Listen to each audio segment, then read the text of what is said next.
Встречайте новую карту для жизни от ВТБ и делайте лучше каждый день.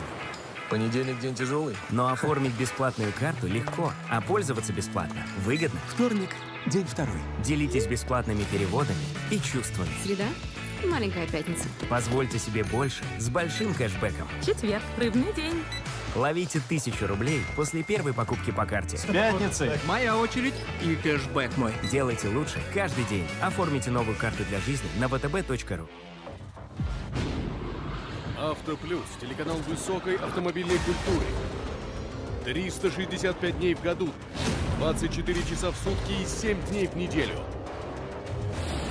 Все самое лучшее из мира автомобилей и автоспорта.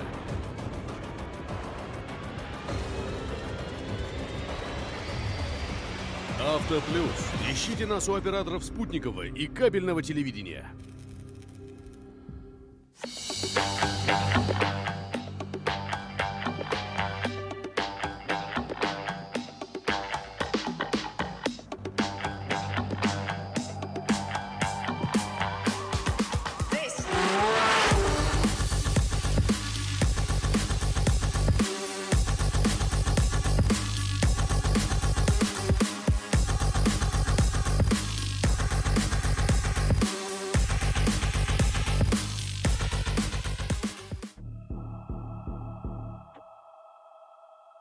В этом сезоне нас постигла участь моношина.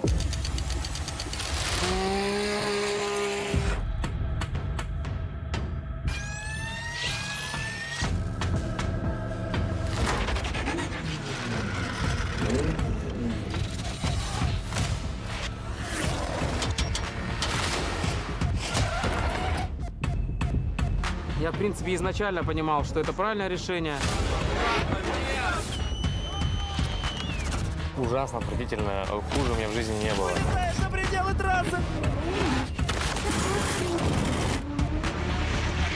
В целом мне всегда вообще я еду так, как мне удобно. Все довольны. Все проезды близкие.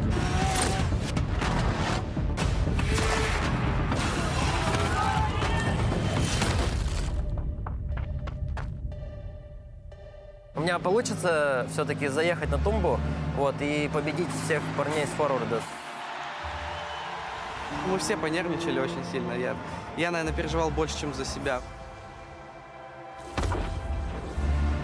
Надо побеждать. Вот за этим каждый из нас сюда приезжает.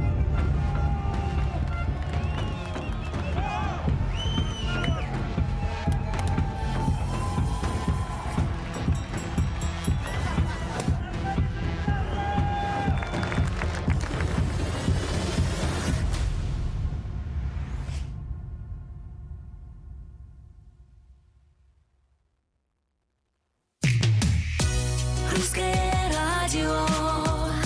Все будет хорошо. Все будет хорошо. Хорошо.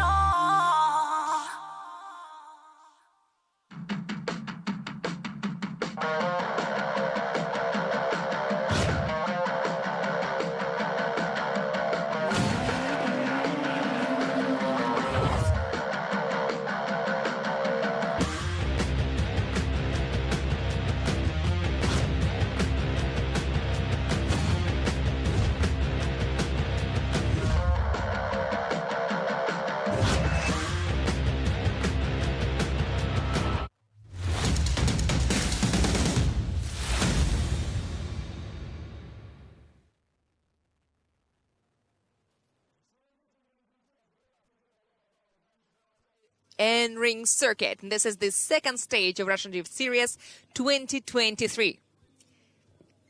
We are ready to start the second stage, and we're about to see the qualifying round where we are going to see 29 drivers.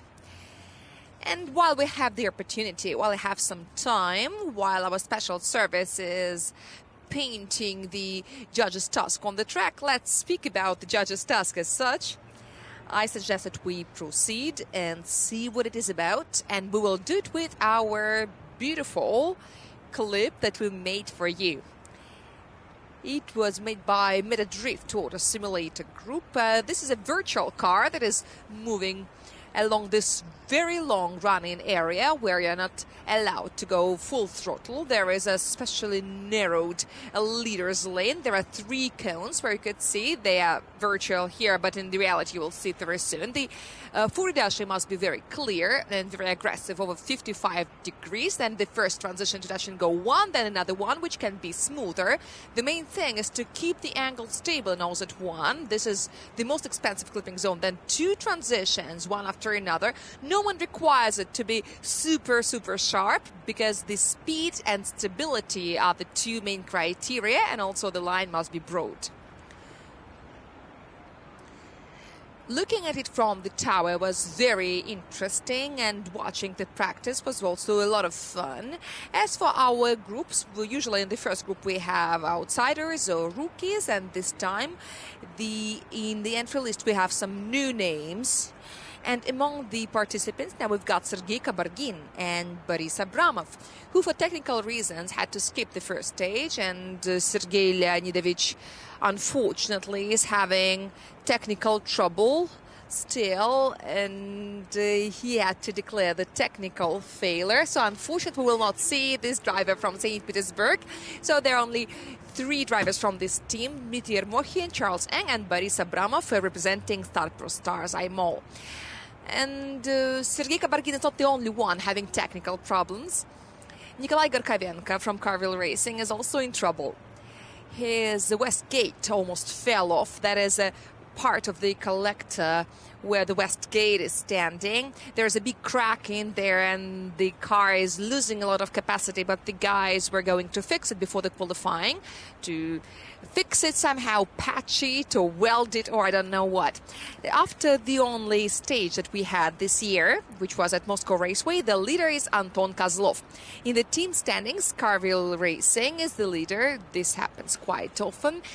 The winner of the personal standings also pulls his team to the top of the podium.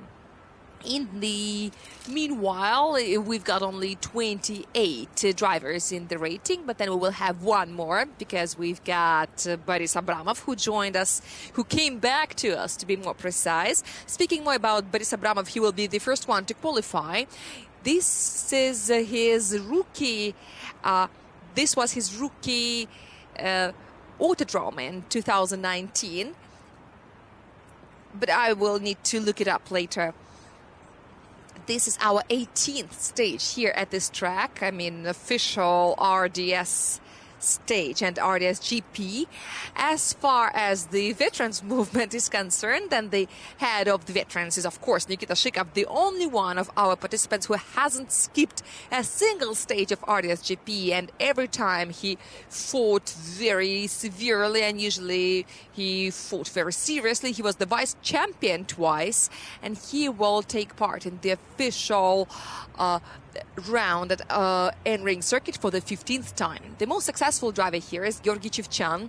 This is what we mentioned yesterday on YouTube. This is our nice tradition, the Friday night broadcast, where Evgeny and Nikolai share the hottest news. Now we can see Ilya Fyodorov, who yesterday had some problems during the training session. I have an impression that his turbocharger was having some difficulty. It was making some funny sounds, and the saddest thing of all is that the speed was lacking.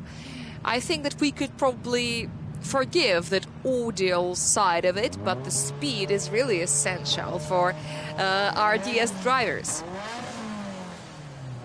Finally, Ilya Fyodorov found a way to manage the Weisswap, and this is a new stage in his racing career. This is now official. So if the engine works wrong now, we will be very sad, because it will mean that he will have problems. And this is another rookie of our stage, Ilya Popov. The team where he is competing, Felpru Dark Side, had a very big practice session, and it actually looked pretty promising, because the guys were doing well, and I spoke to these guys. Finally, they found also way to see eye to eye with their cars, because at Moscow Raceway they saw these cars for the first time, and they could only train for 1 day on wet asphalt and 1 day on dry asphalt. And of course that's too little for learning how to drive a new car and for showing some good result, because also the Popov brothers are not that experienced. And now finally Eurofighter BMW, the compressed LS with 1050 horsepower is under the hood. This is very serious looking car. This is Boris Abramov from Star for Stars IMOL. This is the third participant of this team, and he begins his running on this respect zone. Please note how narrow it is.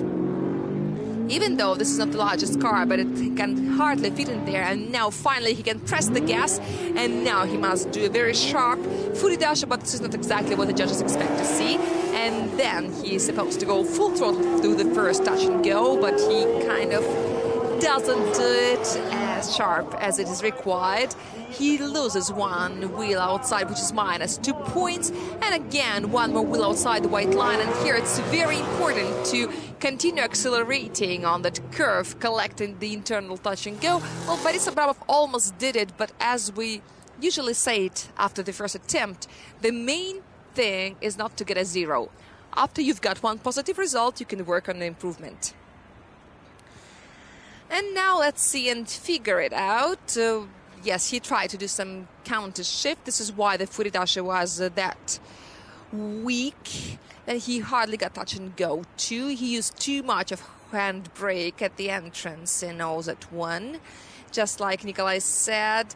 Well, this attempt looked kind of productive. Boris Abramov did do it well. It didn't really work very good for him during the training session. Some of the runs were pretty good.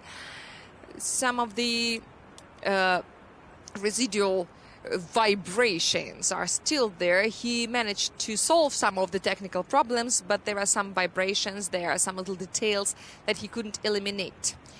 It looks like he directed the Eurofighter too late in OZ2, and one more detail that the judges mentioned. This time they were very serious, very persistent about the angle after OZ1. You're not supposed to increase the angle, and this is what Boris Abramov did this time. And if I noticed it, I'm sure that the judges saw it too. Some of the drivers actually do this technique. After the transition, they continue rotating the steering wheel in the same direction because it makes the transition easier. And this is the seduction that the drivers sometimes surrender to, and they do the same in touch and go too. And these are two sins that they can commit in quite a small area, and Vladimir Safonov will see it. He's responsible for the style, and his colleagues, Maxim Akhtyamov, who is responsible for the line, and Anton Novikov, who is responsible for the angle, they will also notice it. They are all acting drivers of the RDS Europe, representing WeGo team, and last year Maxim Akhtyamov and Anton Novikov worked for the entire last season. And Vladimir Safonov is also a very experienced drifter. He comes from Krasnoyarsk. He is the first champion of RDS Siberia, simply speaking. This is quite a complicated matter. He became a champion without winning a single stage, and he did it before Evgeny Sitikov came, because Evgeny Sitikov came in 2010, I guess. And this is 72 points for Boris Abramov out of 100.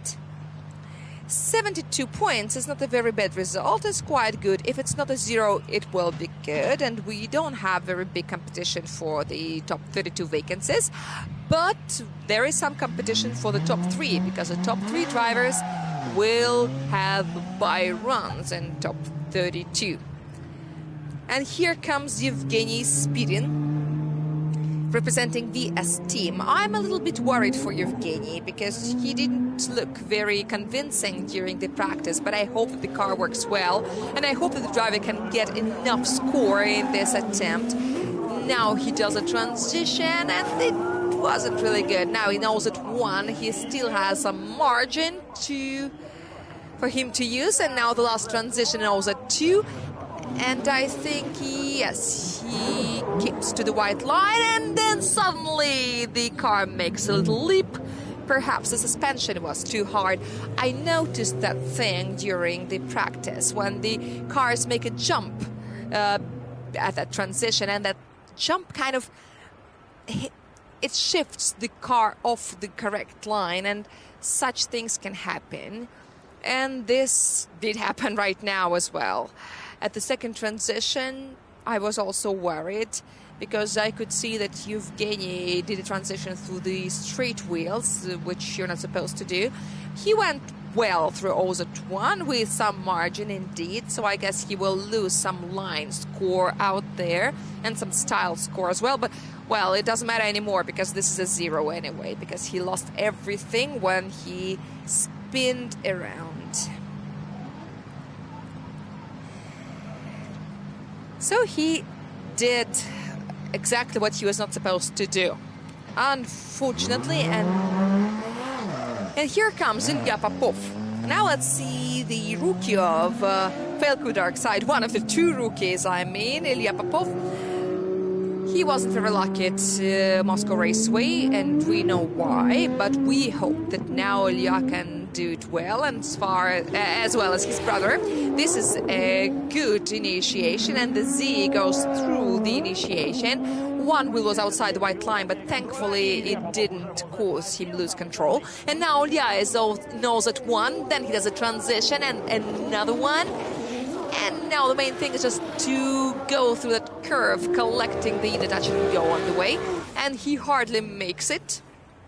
And this is quite a productive finish. Congratulations.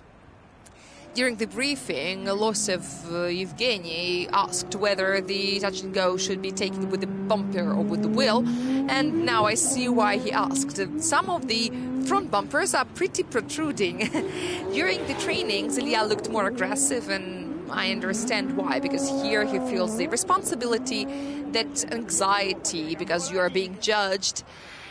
And this causes some psychological tension and pressure. And compared to how he looked during the first stage in Moscow Raceway, this is much, much better, really.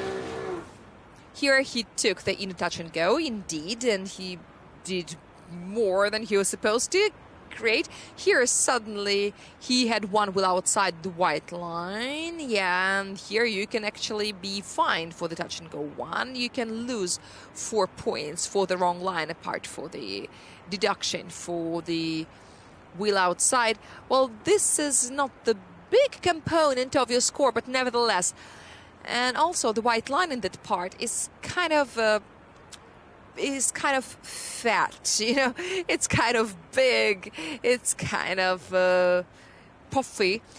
And during the replay we could also see how the car is drifting by the dotted red line. The drifted red line is the beginning of the deceleration zone, after which you're supposed to accelerate. Once the deceleration zone is over, after OZ2, you must press the gas.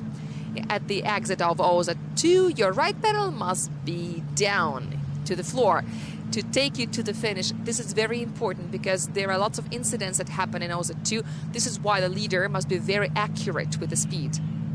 Strictly speaking, after OZ1, you're supposed to increase your speed. We can see it in the dynamic system. You can tell that the drivers who are more successful there also have the ascending speed curve. Yesterday, the best results were like 120 something, and I think that was because the OZ1 wasn't very correct.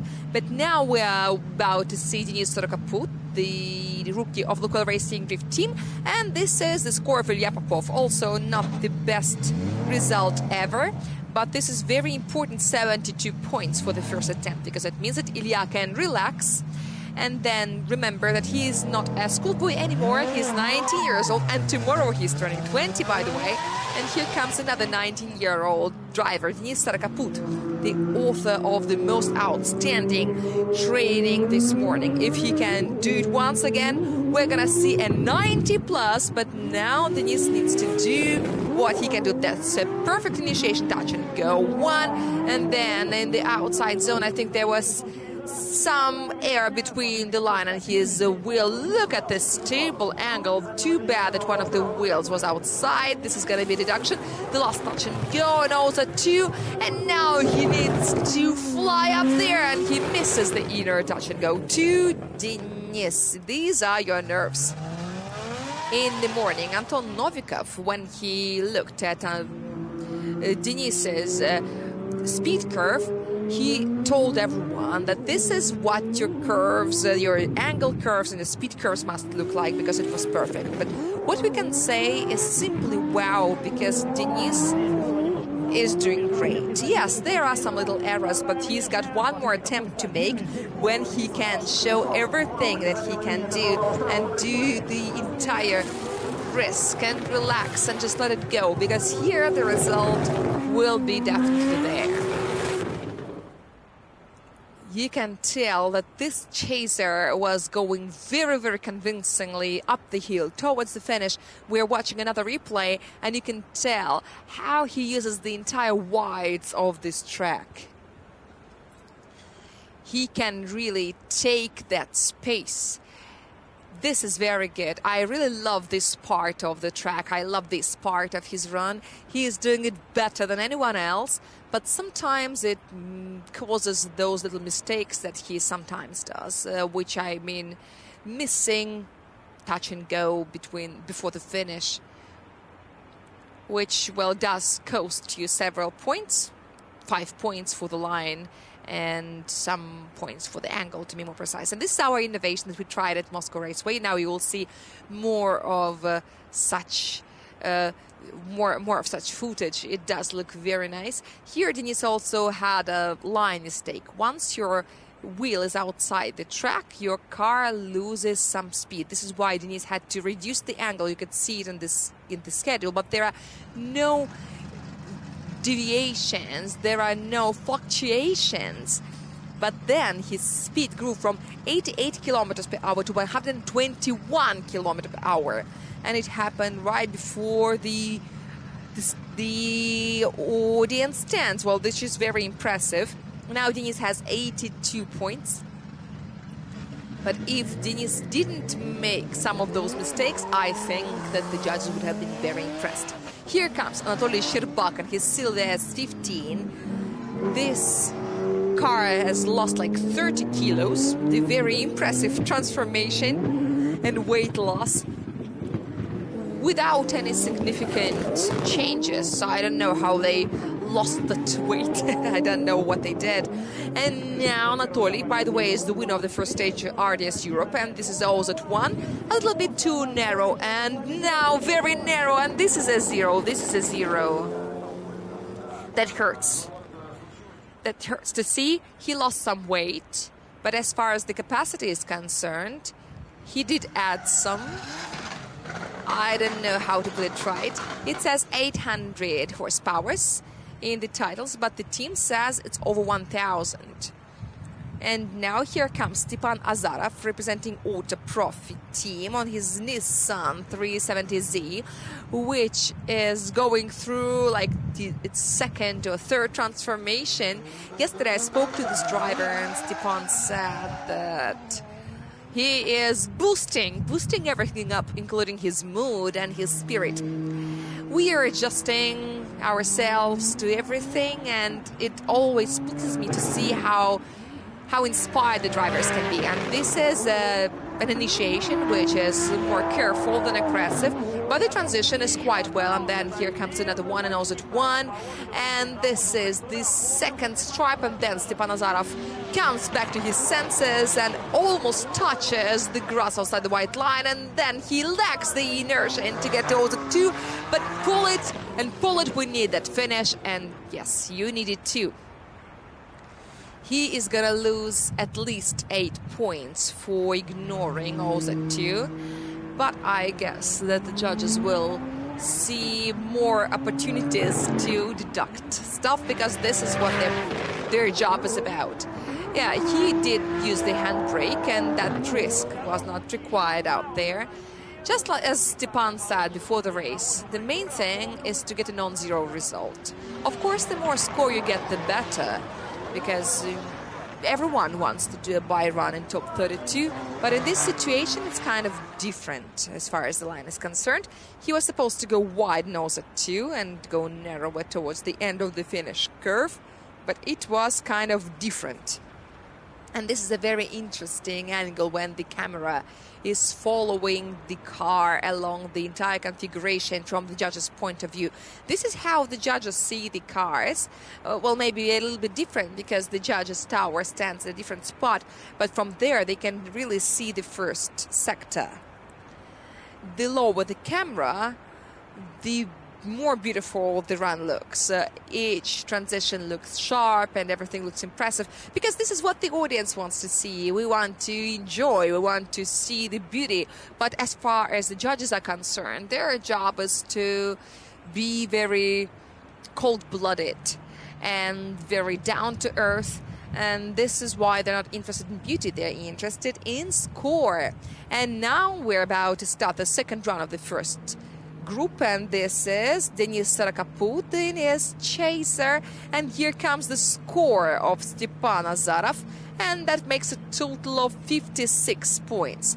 This is quite a low result, especially if you keep in mind that the maximum is 100, but we could see how many mistakes he made, and it's good that it's 56 points more than 1-0. Denis Sarakaput with 888 horsepower, so well, that is a beautiful number. And now, finally, Denis Sarakaput goes on his second run. This is a very stable speed at the sector of the track, but here this is full throttle, and wow, what an initiation. Then he makes a correction. This is going to be a big deduction for the style.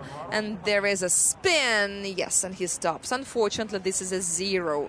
Unfortunately, Denis Sarakaput fails to repeat his nice practice runs, and this makes me very sad. And I really sympathize the audience. It's bad you didn't see the practice sessions of Denis Sarakaput because he was marvelous.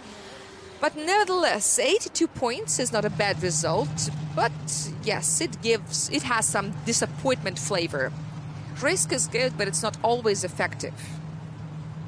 Unfortunately, after the second attempt, Denis Sarakaput goes away with a 0. But I still want to make a remark that now he has a firewall, he has less smoke inside his cockpit. And this is Boris Abramov, who now has a totally running car. He had 72 points for his first run, which gives him a nice airbag, so now he can risk it. And now the E92, which is almost cured, is going on its second run. It was quite hard to fix, and maybe we'll tell you the story later. And now Boris Abramov is flying by touch and go 1, and he couldn't stick to the white line, and now at least 3 wheels were outside. He's hardly holding on the track with one single wheel. One single wheel is keeping him away from the 0. And then, oh, hello, Arkady Tseregratsev. This is the same disease. This is the air of Arkady Tseregratsev. Oh, Lord Jesus, it's a fire. Unfortunately, this track couldn't stand this passion of Boris Abramov, this fiery passion. He traveled outside the track, and then everything got on fire. During the initiation, everything looked fine, but then everything went wrong. From here, from this point, all the vectors were broken. The entire vector system was destroyed. And now, after that, Boris Abramov failed to direct his Eurofighter in the correct way. And also, then came a fire, but it went off on its own. I think that those who have the tires are supposed to put the new tires for the second run. And what happened here, the reason for that fire is perhaps the residue of rubber on the track. And this is actually the main difference that the audience doesn't know about. During the qualifying, you can put a new pair of tires on for the second run during qualifying. During the tandem runs, you are not allowed to change anything in your tires. Or maybe it was the winters, maybe some alcohol vapors, some exhausts that could come on fire, just like the ancient people did. They made fire with sparks. Maybe this is what happened: some friction, some spark, and everything went on fire. And this is a technical scrutineers. They are obliged to weigh the cars to make sure that the car complies with the weight requirements, because there is a direct dependence between the weight of the car and the width of the tire. If the car weighs over 1,225 kilograms, the car is allowed to wear the widest tire, which is 265. If the car weighs less, then the tires must be narrower. If the car happens to be lighter, then the driver will be disqualified. His attempt will be annulled and the driver will be disqualified. Here comes Evgeny Spirin and his one-way ticket, because he had a 0 for the first attempt. And now let's give all our support to Evgeny, because we want to see everyone in top 32. We don't like buy runs because it makes the drivers relax, and we want to see the show. And for the show to go on, Evgeny Spirin must get to the finish with whatever result he can achieve. 0 doesn't count anymore. And now everything is going quite well. A very careful transition, and then the line is too narrow, which becomes too wide because physics still works here on the track. And here again, he breaks the line in touch and go too. And this is that vicious curve. But Evgeny Spirin goes through it successfully. I can tell you that the line was very far from perfect. It is supposed to be wider, and it was kind of medium or even narrow. I couldn't breathe throughout the entire run because I was very worried that he has the same thing that he had in the first stage when he made 2 same mistakes in the qualifying and got a 0. But well, here it was a safe run. Let's be honest with each other. It was maximum safe run. He just needed to take his car to the finish with whatever result at all. Yes, he did have some wheels outside a couple of times, and the initiation wasn't that impressive. But he did get that inner touch and go, which some of the drivers failed to do. The initiation angle was 70, which is too little, because according to the task it must be big. And big means over 55. It looks like the car is lacking capacity. There is very little smoke coming from the rear wheels, and during the training, Evgeny had problems with the turbine, which was going off the collector, and they had to change the seal between the flange and the turbine. And when the turbine is not sealed well, then everything that it actually charges doesn't go into the combustion chambers, but it goes outside into the atmosphere. So it charges the atmosphere, so perhaps it does increase the pressure. And so the people with hypertension shouldn't stand very close to the car of Evgeny Spirin. So this is something that needs fixing. This is my guess. This is what I can tell looking at the smoke coming from the rear tires. It was too little, but still 57.5 is the result. And now Evgeny Spirin's in top 32. This is the most important 57 points in the career of Evgeny Spirin.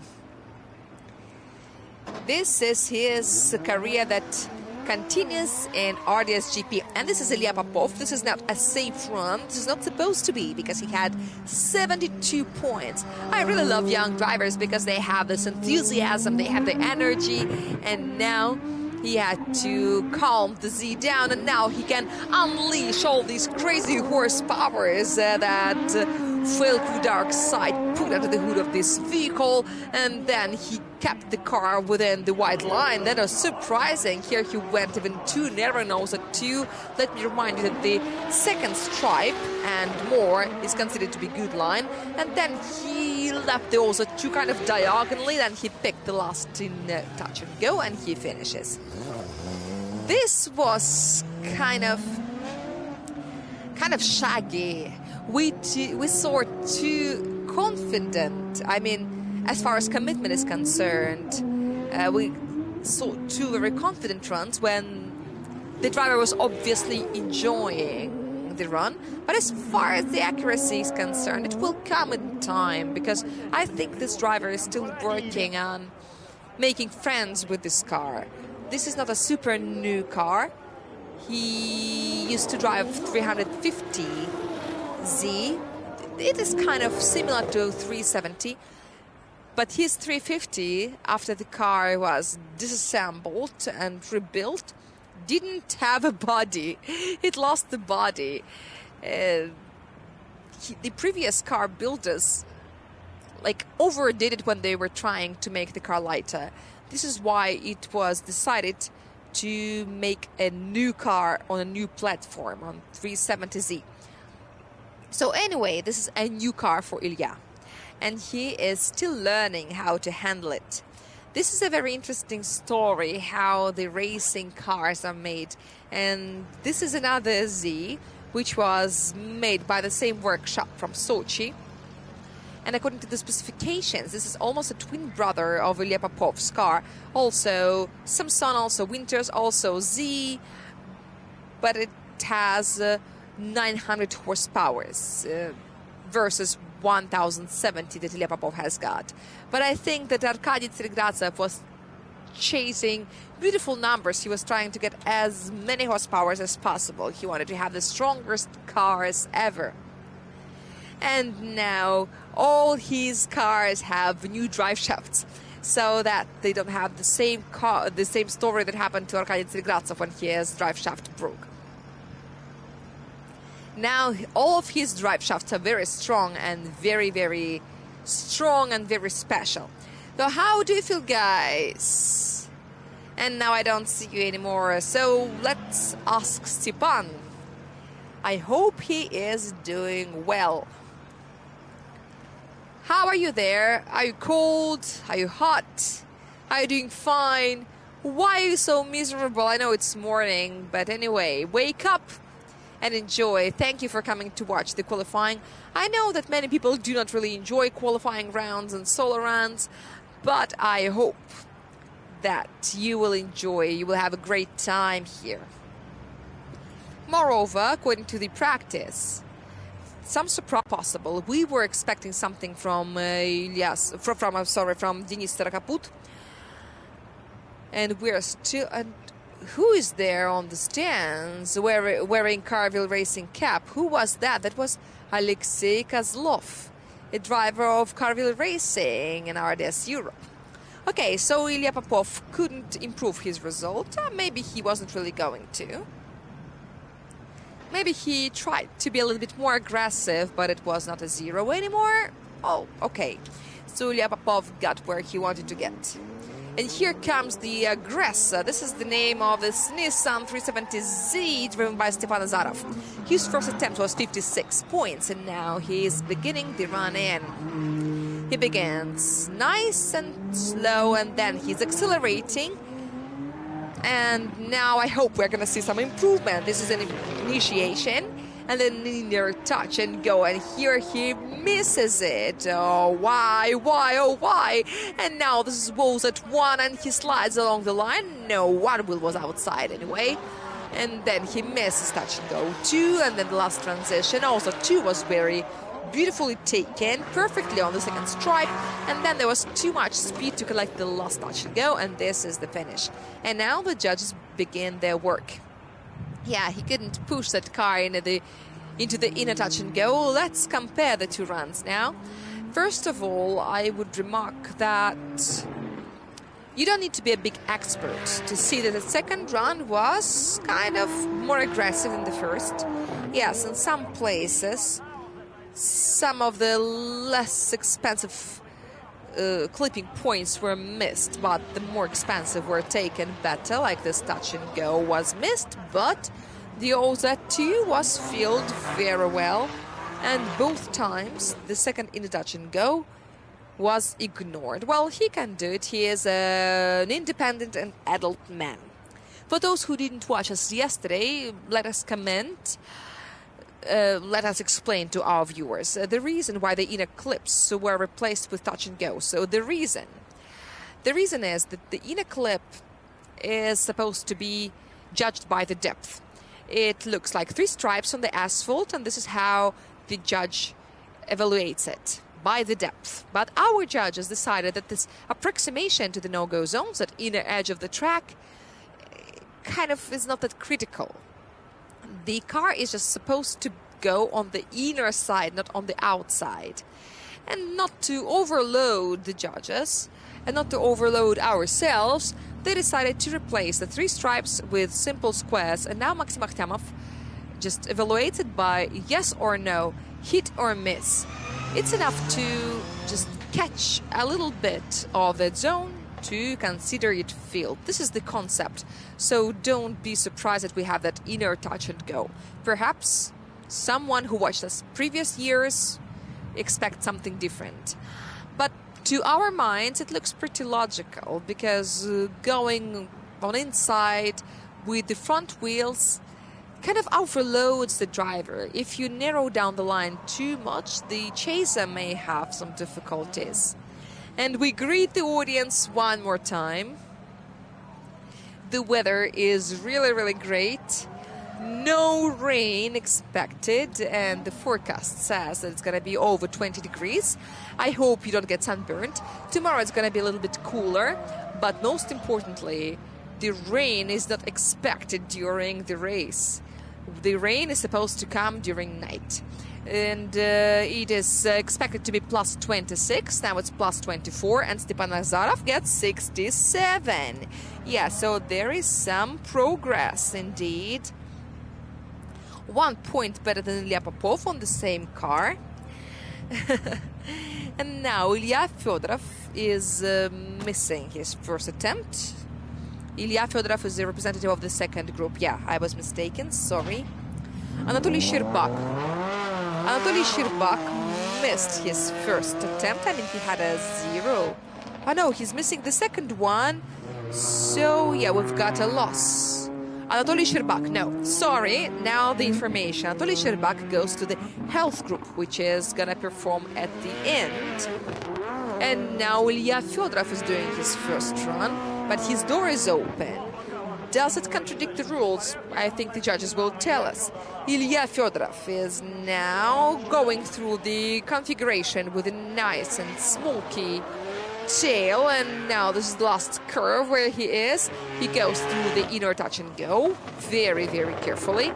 He does feel that element of the judge's task, and he is at the finish.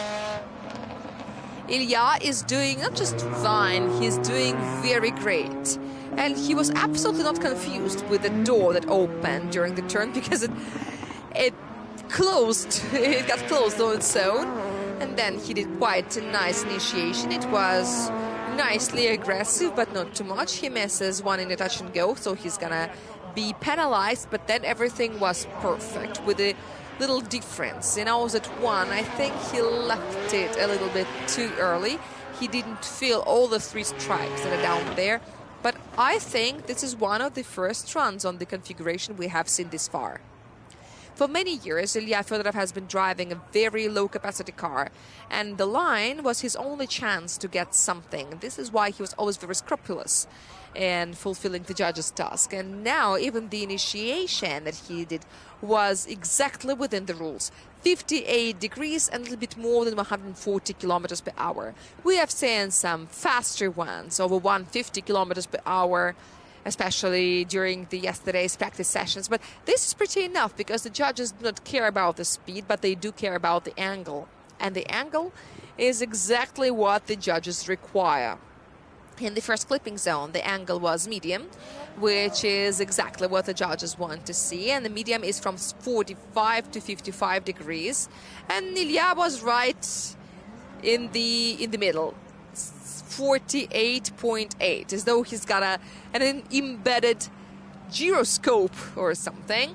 He did have some sins on the line, so he had to operate the angles to correct it. But nevertheless, Ilya Fedorov is very competitive, and he knows how to operate his car, how to use its capacity and its strengths and weaknesses. And this is number 95, which is Nikolai Garkovenko from Carville Racing. We will see him next. And this is a beautiful car parade, a Lexus and a Silvia of Anton Dmitrienko. Denis Migal is trying to get in between the two BMWs. Like, hey, I was in the line here. And this is 69 points for Ilya Fyodorov, but let us not be too happy. But this is not a zero anyway.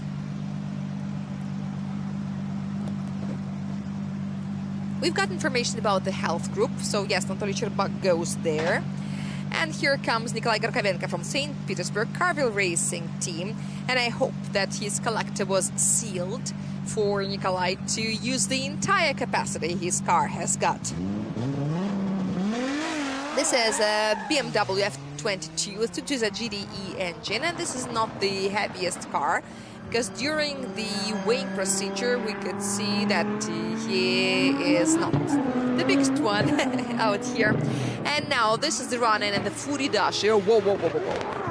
I'm afraid it could be more than 90 degrees than the transition, and yes, he takes the first touch and go, and I think he remained within the track, and then he did a very sharp transition, which he is not supposed to make, because here keeping the speed stable is much more important.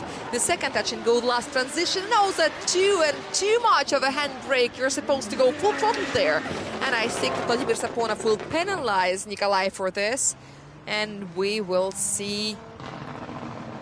We will see it when it's time to get the score. But anyway, we're very happy that Nikolai Gorkovenko managed to take it to the finish, because he was very, very likely to fail because of the capacity issues.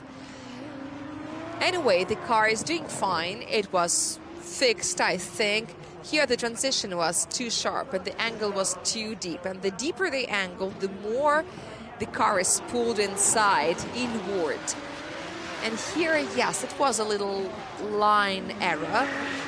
The car was obviously outside the red dotted line, at least half of the body, and the rear wheels were static, which is gonna be the ground for some deduction in score for the style. And some questions will be asked about the line. But, well, it happens everywhere, except for Damir Dyatulin at Moscow Raceway, because no one had any problems, any questions to him. But he didn't have 90 degrees. It was 78. Not too much. It was within the permitted range. The judges officially forbid backwards here. We've got an official bulletin that describes all the details, everything that the judges require for the drivers to do. And notice the sticker. It doesn't mean that Nikolai Gorkovenko has taken some alcohol before the qualifying. It means that he has got the methanol injection system. This car has E85, which is 85% of alcohol. Even though the JZ can both have the methanol injection, but for E85 it doesn't require any methanol in there. So, yes, I think it was about the E85. Alcohol is quite a good coolant on its own and doesn't need the methanol cooling anymore. This is 76 points, which is quite good, considering what we saw and what we could feel. It could have been worse. And here comes Denis Migal. We're waiting for the second attempt. Denis Migal is coming. He represents Syntec Fresh Marketplace. And this team changed its name one more time.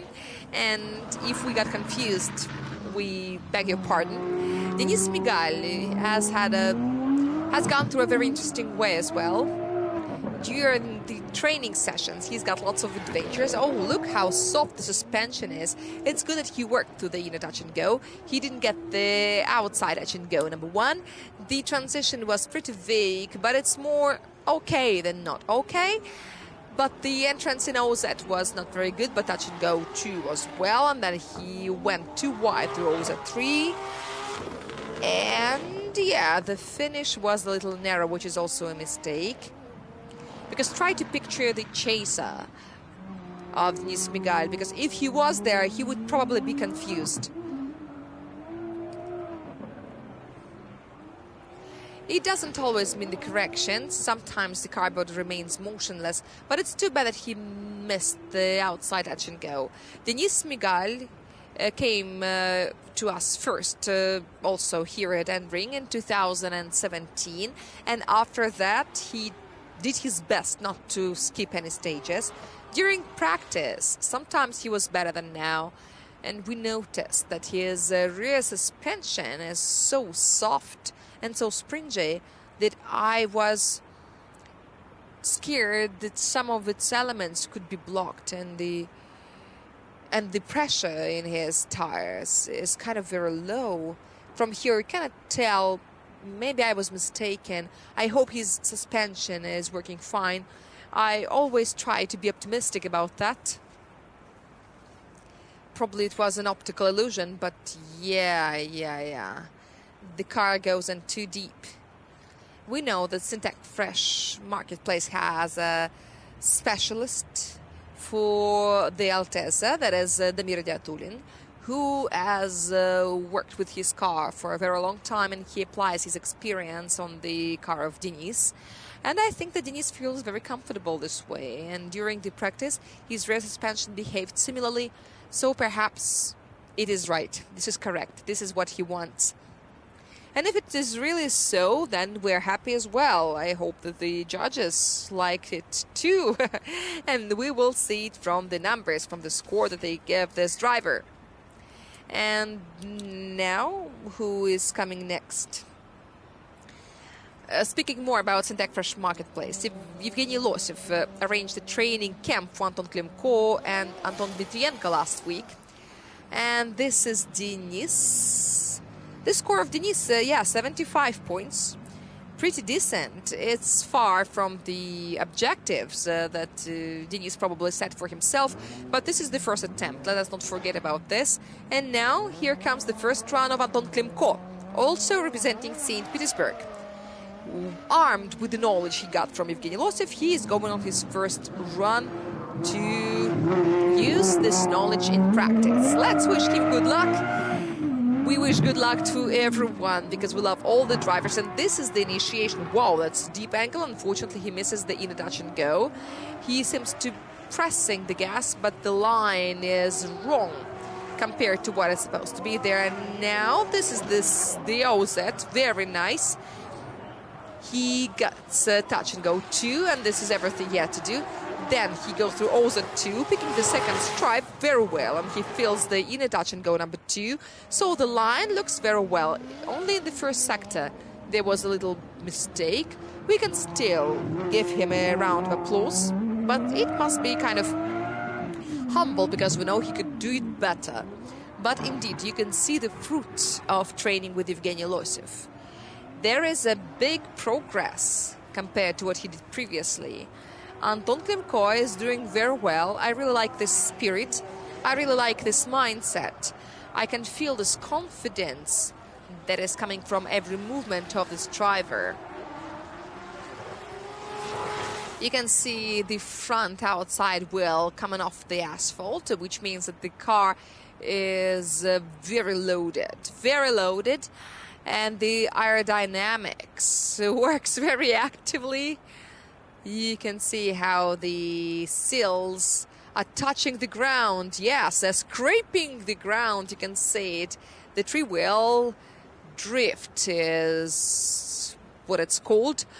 Well, that is very, very well. Anton Klimko is doing perfect now. Every movement is very accurate, very nice. Yes, he did some line mistakes. The first inner touch and go was ignored completely, but I'm sure that he will correct it in the second run and he will do it better. And Anton Novikov, who is responsible for the angles in the judges' board, will definitely give him the appropriate score. The drivers who are now driving Eurofighters do not use American engines anymore. Under the hood, they've got 6-cylinder 2JZs, turbocharged, and Evgeny, my colleague, collected all the information about it, so we will give you more of it later. And this is 85. Yeah, finally someone opened the door of the 80-plus club, and this was done by the driver from St. Petersburg, Anton Klemko. He is now the leader of the qualifying. No one has done it today. Oh, no, sorry, Nisar Kaput. Yeah, I forgot he had 82. And now we continue. This is the second brother, Vladislav Popov, the second of the twins. Just like his brother, he trained here almost the entire week, continuing learning his new car, Nissan 350Z. He picked the inner touch and go quite well, but then he misses touch and go one, another transition, and he misses O's at one, which is minus 10 points. He's not gonna get a single of those 10, but he gets O's at 2 quite well. Perhaps he wasn't supposed to use the handbrake there, but stability matters there really, really a lot. My feeling is that he lacks some speed there. And I asked the question to our judges. I asked the key points of the track, and they said that it is transition number 1 and transition number 2. These two transitions actually determine the entire run, because the transition number 1 causes a proper touch and go, and after touch and go there is a very important transition that takes you to O's at 1, which is the most expensive of the clipping points. And if something goes wrong there, you cannot get 80% of the clipping zones. And once you go to the straight line, you can do some corrections because the car is accelerating, and it is not, and the line there can be kind of varied. And you can do some corrections. You can get the touch and goes and O's at 2, and you can finish properly and get the inner touch and go. But the transitions are the key points out there. Vladislav Popov was kind of walking on the edge here. He was very close to the inner line, but thankfully he didn't cross it. And here comes a question. Why this first OZ is so expensive? Why does it cost 10 points out of 35? This is not just because it's so long. If you go the way Vlad went, like as narrow as he did, the length of your line is reduced by more than 10 meters, which means that you are basically going away from your chaser if he goes correctly. Of course, in practice, every chaser will also cut down the line following the leader, but any deviation from the correct line confuses the chaser. And this is why Maxim Akhtyamov cuts the score down by 10, and Vladislav Popov gets 67. If he had that O's at 1, he would have had 35 points instead of 25. And we continue watching, and here comes Anton Dmitriyenko. He comes on his first attempt. He represents Irkutsk city. He's another trainee of Evgeny Losev. He is Nissan Silvia S15 built by Forward Auto.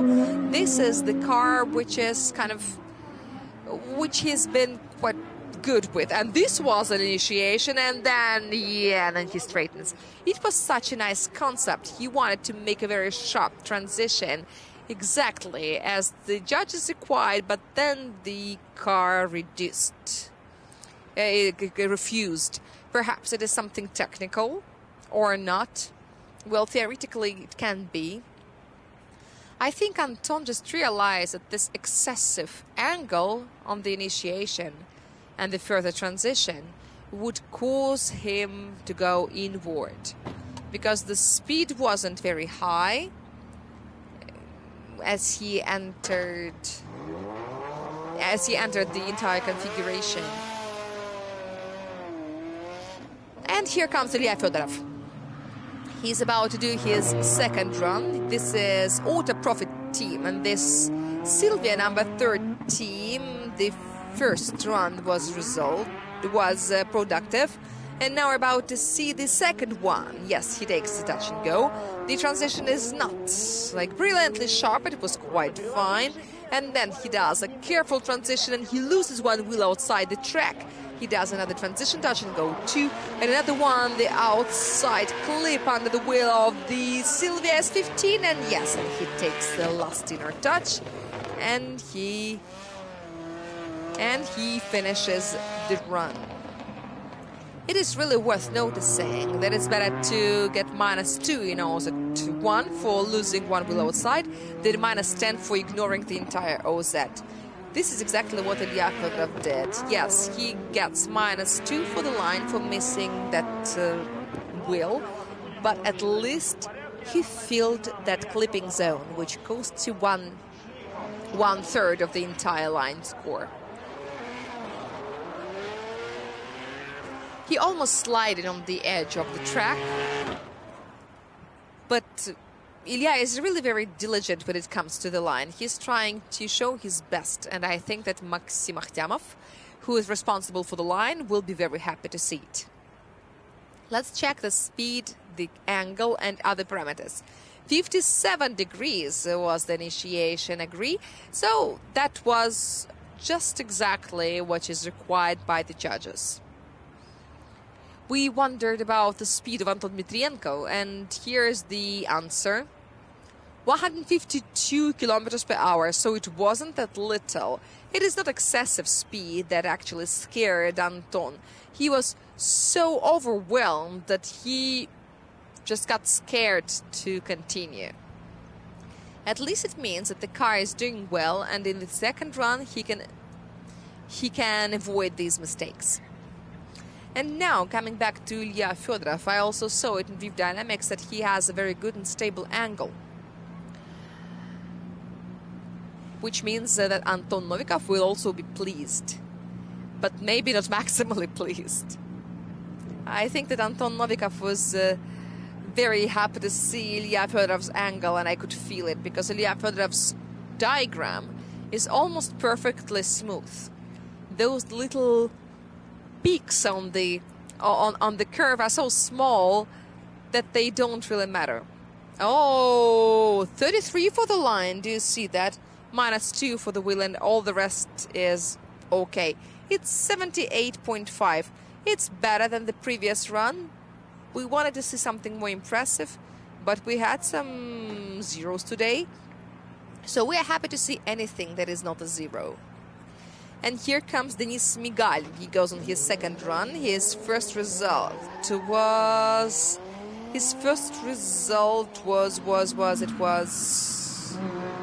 75. And this is the run-in and the initiation. Yes, finally it happened.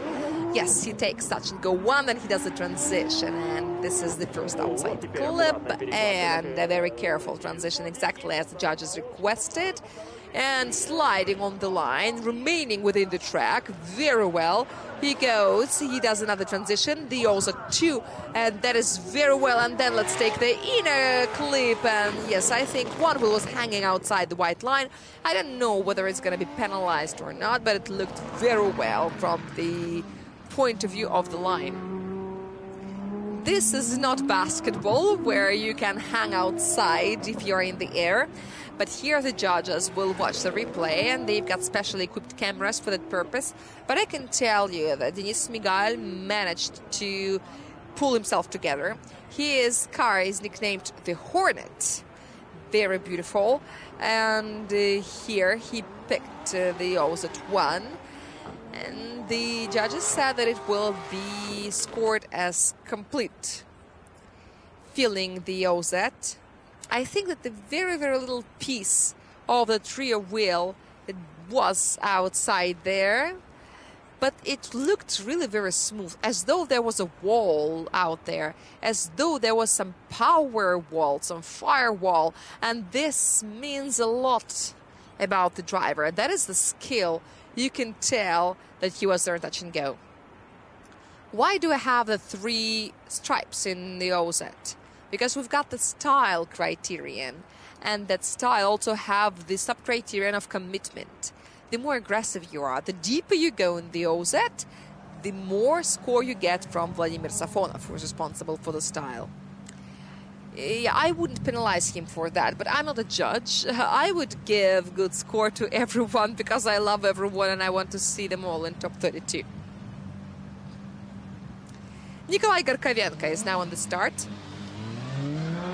And here on the stands, you can see a lot of spectators. We're happy to see you all. Welcome to Nring circuit, the second stage of RTS GP 2023, because you are making it happen. Yes, the 35 for the line, the maximum, and this is 86. 86, and now Denis Miguel becomes the leader of the qualifying. He overpasses the previous leader, Anton Klimko, and now here comes Nikolai Garkavenko, BMW F22, which is not a Eurofighter, and the alcohol is still there. He had 76 points for the first run, and this is time to improve this result. This is also a JZ under the hood, and 700 horsepower is declared. I think that these are approximate numbers, of course, because I can feel that it is slightly more than that. But it doesn't matter for the judges anyway. The judges only evaluate the skill of the driver. This is time for Nikolai Garkavenko to show what he has got there. And the car is spinning around, and this is the first transition, which is far from perfect, but it's still going very well. And here, no matter how strange it is, he goes along the white line, very carefully painting it black with his tires. Nikolai Garkavenko is filling the also 2, and now last station going, bravo, yes, very nice and wide. Yes, now I think he deserves much better applause from you. And now we get to the analysis. We start the analysis, and I think that it is important for me to express my emotions now. Because as far as the run of Nikolai Garkavenko is concerned, I can feel that he made friends with his car. Finally, he had his suspension properly adjusted. Now he is comfortable driving it. And here, he didn't really get deep enough in OSA 2, even though we know that the transition doesn't have to be sharp, but it looks better when it's sharp, especially when you press the gas in the right moment. Now we see the beautiful angles, but they're not very informative. From this judge's camera, you can see it better. This is the dotted line, but the smoke is not. Yes, he did press it. But I think that Vladimir Safonov may have some questions to that. But we will see it from the score. Let us not forget that the transition is supposed to be sharper, especially the first one. And the initiation must be sharp and aggressive. I don't really want to scold Nikolai. I just want you not to be overwhelmed with your emotions. Because if we recall the trainings and our observations, on Saturday, the drivers prefer not to risk it because they're afraid to break something, to spoil something, to ruin it. And from here, you could tell that he did it all on time, which means that the score will be also high enough. For example, Georgy Chevchan, which is a recognized specialist in Nring, managed to make all the transitions sharp during the practice session. He knows how to do it without losing speed, without losing angle. I've already praised Sarakaput, so I will prefer to be careful. And he's got 35 out of 35 for the line. And this is 92. Finally, at last, this is 92. And 92 plus club is open. We've got the new leader of the qualifying, and Anton Dmitrienko is not near the starting line for some reason, which means that the car is out of order. This is really fun to observe the pictures of the drivers in this graphic. So depending on the score, you can interpret their face expressions in different ways. When he's got 92, it looks like Nikolai is saying, "Come on, bite me." And and when the score is lower, he looks sad, even though the picture is the same. And here comes Anton Klimko, and he is making a big attempt to get over the 90 points. And this is definitely some penalization for the style. And this is OZ1. It is very well. Anton really nails it. He fills the last touch and go. Yes, and this is very nice outside touch and go. And now he's got to reach the inner touch and go, and then he finishes according to the judge's task. This is confidence. This is exactly what we saw. If in the first run we could see the confidence, in the second run there was a little bit of craziness, bravery, because just look at that initiation. There was a tiny correction indeed, but this was doubtlessly loss of style. Now you will see loss everywhere in Anton Klimko. We will get back to Yevgeny later. We will get back to Yevgeny Losev and his adventures with the cars and the engines and everything. But now I've got the question. Isn't that a new leader of the qualifying? But I'm afraid that this correction at the Furidasha may cause a very big penalization, because this big angle and then correction may be very confusing for the chaser. This is why I think that the judges will be very strict about it.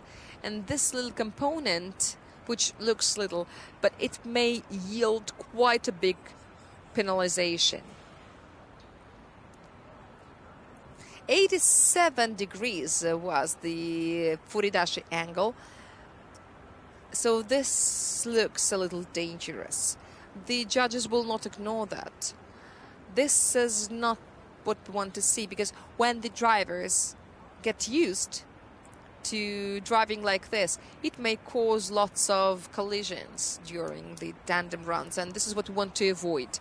And the speed was maximum. It was 184, which is decent, but the angle was too big, and such a deep angle slows the car down. Then it falls to 100. This is a very serious reduction. You can imagine what happens if there is a chaser. The chaser will definitely not expect such a slowdown. But thankfully, Anton Dmitrienko gets to the start. He's standing behind Vladislav Popov, waiting for his second run, which means that there is no technical failure. There is no transition to the health group. We've got only Anatoly Sherbak in the health group. And now the judges are requesting another replay, because they want to see the inside touch and go too. I wonder what they want to see there. And we will check it out as well. Okay, so yes, here that is very beautiful. This is spectacular. This is one of my favorite moments in RDSGP. This Oza 2 in Nring. This is a special pleasure that you feel. This is the drift that you want to see everywhere. Not the power slide, but this inertia in drifting. The judges are doubtful about whether he gets that inner touch and go or not. I do intend to interpret it in favor of the driver. This is the judge's cam. It stands very, very high. No. Or maybe a little bit. Now we will understand it from the score. We will see how the judges interpret it. If 5 points were deducted, it means that he didn't take it. Okay, yeah, so it's -5. This is -5, which means that there is no improvement. Even though there was so much commitment, the commitment was just over the top, and Anton Klimko was doing so well. But some things he still failed to do, and the judges could see it as well. And this is the driver from Fail Crew Dark Side, Vladislav Popov, and this is his second run. Let's go, let's see it. Let's have a look. Let's see whether he can jump to the leaders club.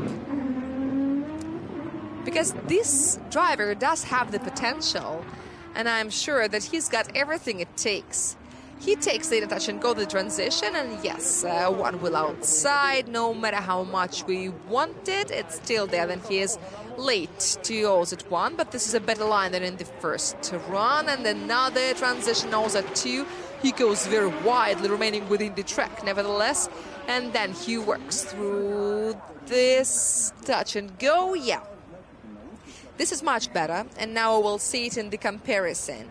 This is much better than the first run, at least as long as I can feel it. Let's leave the score to the judges, but this is what we feel. Even at the run-in, it looked like he was slightly faster. The inside touch and go was taken in both cases, but he looked so much more confident. Touch and go won. And of course, the outside touch and go was very nice. The OZs, the second OZ, was very different. In the first run, Ilya made some handbrake corrections. In the second run, he didn't do it. He slightly slowed down before OZ2, then he slided through it, and from the middle of OZ2, he pressed the gas, and you will see it here.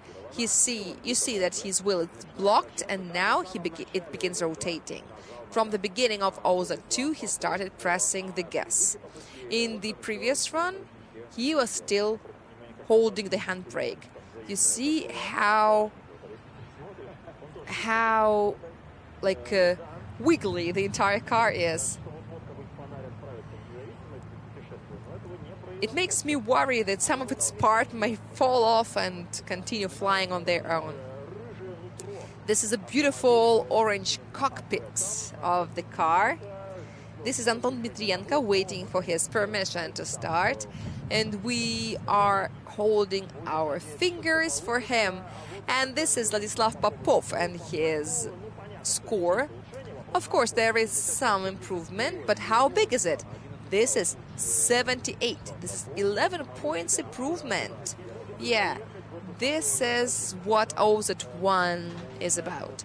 It can give you a very big improvement if you really feel it from the beginning to the end. And this is Anton Dmitrienko. Come on, we want a non-zero result. He decided to take the ducktail off. This is the clean look of Nissan Silvia S15 constructed by Forward Motor. This time Anton Dmitrienko is very careful, but the transition was very sharp and nice. And I think he touched the touch and go one. Yes, he did. And then he works through all at one. Very nice and beautiful. And he remains within the track. And now, come on. And no. Here, the OZ1 was very poorly taken, but OZ2 was there and he finishes, which I believe is good, is very nice. This is a good run overall.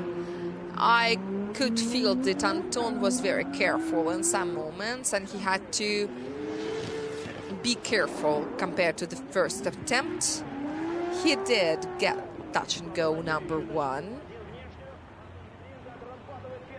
OZ1 is quite okay. Touch and go and OZ2. It was like very poorly taken, very carefully taken, but it was there. Of course, it will influence the overall score, and I really worry about every participant. For that OZ, you can get maximum 8 points, and it looks like Anton is not getting that 8 points. Maybe he may get 1 or 2 points out of the 8. So Maxim Akhtyamov, of course, sees everything, and he counts everything. And I'm just calling you to watch and enjoy this car. It looks like an expensive Italian suit, doesn't it? Because Italians often like this, very strict and black suits that are bright inside, and the same is here. I think that this contributes to the mood of Anton Dmitrienko. We will soon find out what happened with this car in the first attempt. But you see, these technical troubles sometimes may ruin the mood of the driver. And sometimes it's hard for the drivers to pull themselves together for the second run. And during the second run, you may get another 0 and lose it and miss top 32 after so much intensive training, after so much work. And yesterday, Yevgeny told me that he is working so hard so hard to give the engineers the right feedback, to work on the car, to work on the technical side, because there is a big team. There's a big team that you need to instruct. And when the entire team is working, then the car will work correctly. And this is Evgeny Losev himself. This is his third engine in his Supra, and he knows this engine very well because this engine was previously in his Mark 81. This is a 3.4 liters engine, and this is one of the favorites of Evgeny Losev. And now we're watching the replay of Anton Dmitrienko together with the judges. We are studying the performance of Anton Dmitrienko. And so what it's about giving him 1 point or 3. And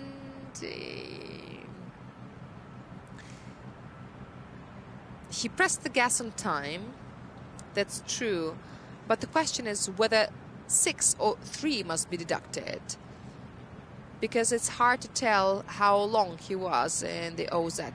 There are some special schemes that I had to study. There are so many numbers, so many arrows, and at some point I was like, I see how it works. And yes, this is 28 for the line, 30 for the line. Okay, so this is good for this only safe run, and this is 83. This is not just the safe run, this is very decent result. Congratulations to Anton Dmitrienko. This is over 80. This is great. This is amazing. This is the upper half of that qualifying table and that bracket, which means that you may get a easier opponent. And here comes the Supra of Evgeny Losev. It is nicknamed Berkut, and the engine didn't really work very well.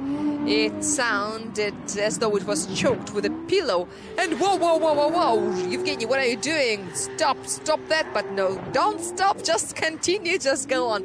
And that first Furikayashi, the first transition was very nice. Unfortunately, one was outside. And then everything is very well. Oh, it was a 2. He goes very widely, but it looks like Evgeny Losev was a little bit late with the gas. And then he picks the inner touch, and then he finishes on a broad line. This is much, much better than what we saw during the morning warm-up.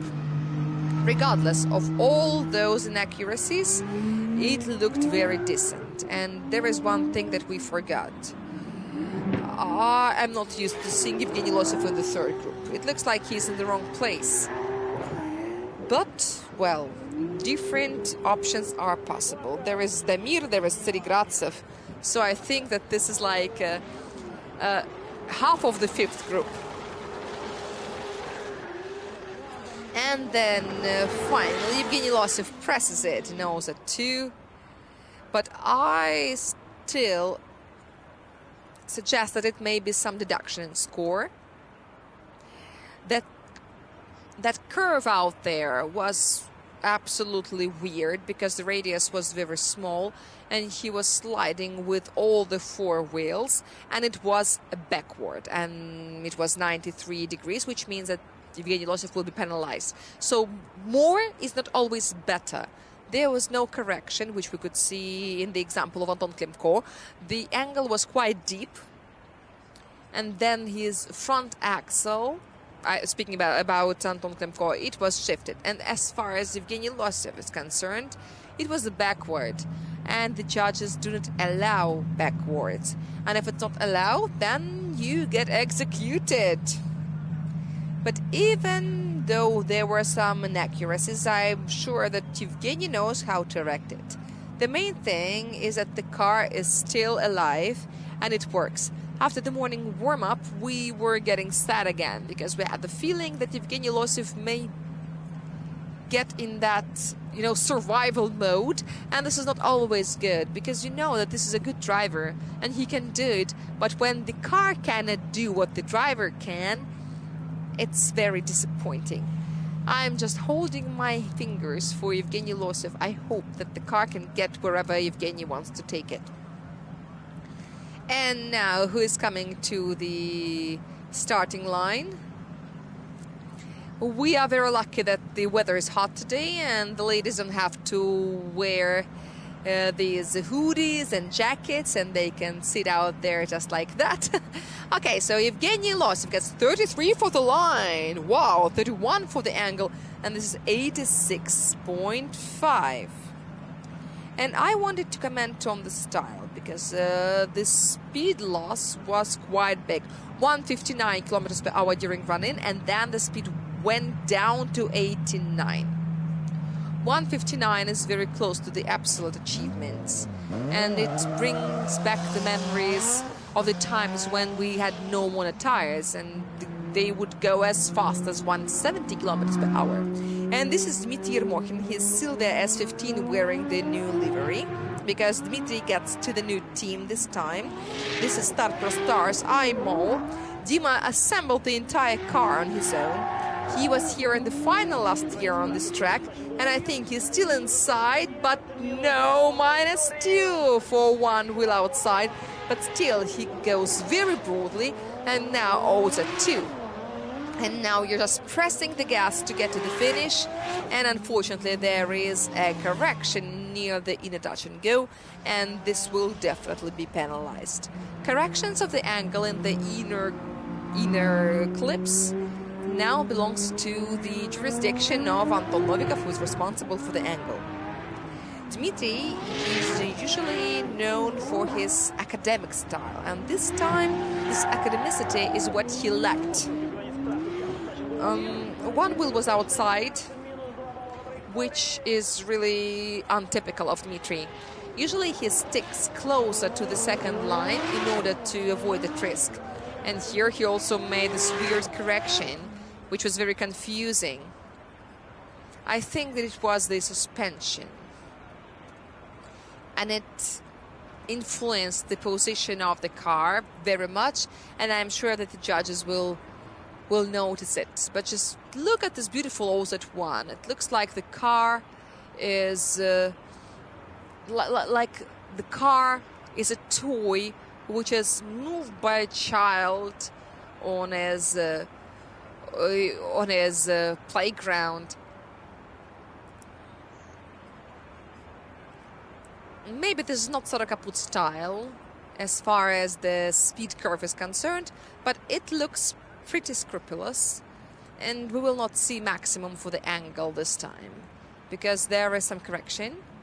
Please look up, and yes, they are looking up and waving their hands to us. Before the transition in touch and go 1, the speed also jumped from 50 to 62.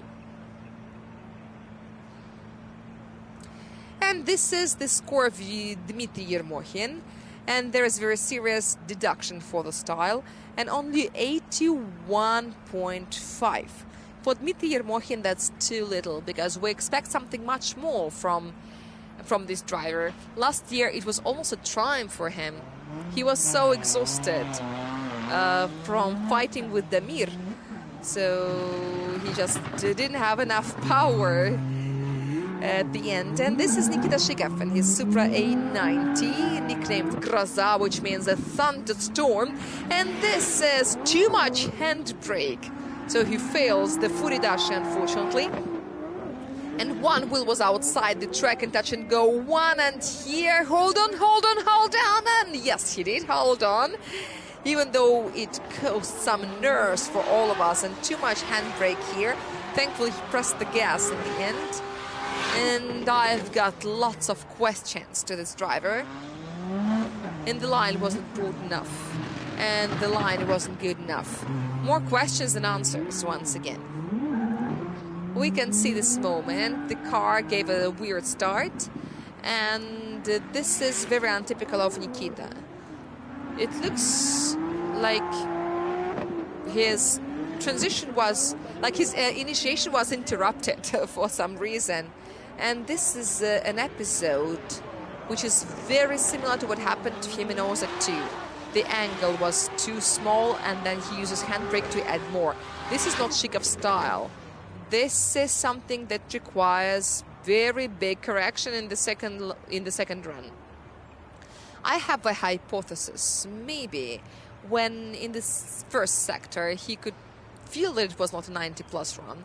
He decided just to save it, to keep it safe, just to get it to the finish without excessive risk, just to make sure that this is not a zero. Nikita has a lot of experience, and so probably he said to himself, well, I'm not fighting for the victory right now. Let's just make sure that this is not a zero. Let's keep it for the second run. I want to believe that the car is okay. The car should be okay. You can see how interestingly those parts are moving. It's very nice to see the cockpit from inside.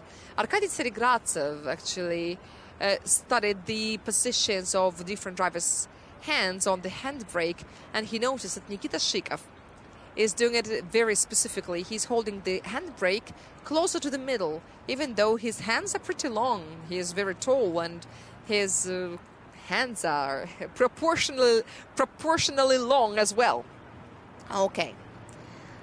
Now the line is 33 points out of 35, but the total is 73, and a lot of points were deducted for the style, because we know his experience, we know the capacity of his car. His car used to be the strongest in RDS GP, and this is Roman Tivadar from Takayama Forward Auto. He is in the third round, in the third group, after he lost to Timofey Dobrovolsky in the previous stage. Now Roman Tivadar is doing a nice run in, but wow! Did you see that initiation? That is so dramatic. And then he's sliding along the white line, just the transition into OZ1, very carefully filling all the lines of the OZ. Now it's very good transition. Then he picks the in clip and he finishes the first run.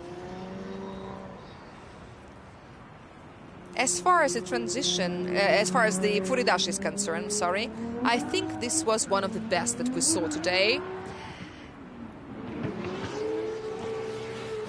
And now we can see it once again, the transition with microscopic handbrake, just to stabilize the car, just to keep the angle, just to make sure that the angle is the same. Then in touch and go, it was a little bit too broad. Perhaps this is why he didn't reach the outside edge of OZ2. And then he finishes this run with quite a good result. This is a pretty Tivadar style. All of us know his level. And I just checked the drift dynamics.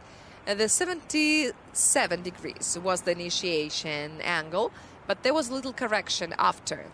I don't know how Anton Novikov interprets it. I'm saying that just because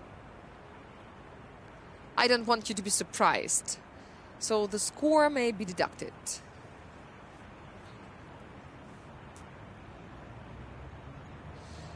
And I also love this angle of the ducktail.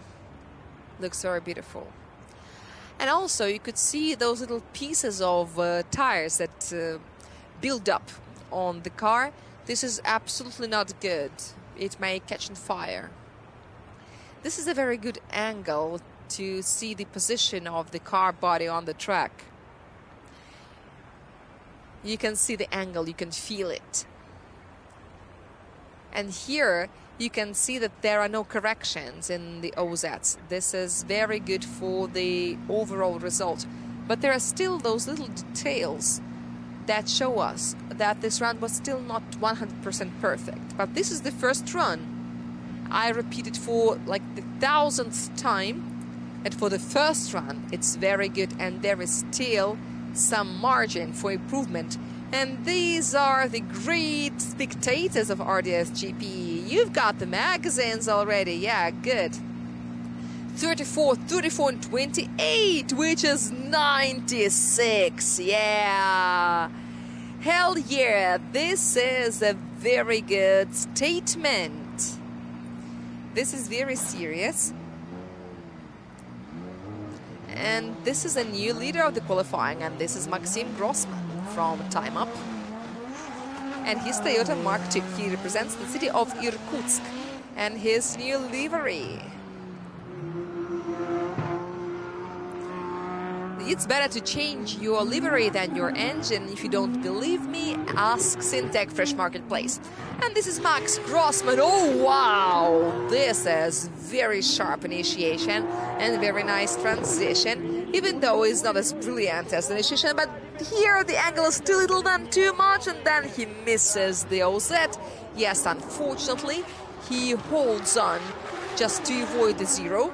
He takes the car to the finish because he knows that he is carrying something more than a zero. For so many years, Maxim has been teaching the drivers how to go. He's been explaining the drivers what they are doing wrong, and now he's making all these mistakes himself. This is not Grossman style. This is not what he does. The initiation was so evil, but was there backward? Let's ask our electronic assistant, because something very strange happened here. Perhaps Maxim could feel that the angle was too small and he added more, and it took him out from OZ1 too early. Or maybe he slipped. Some drivers told me that because of a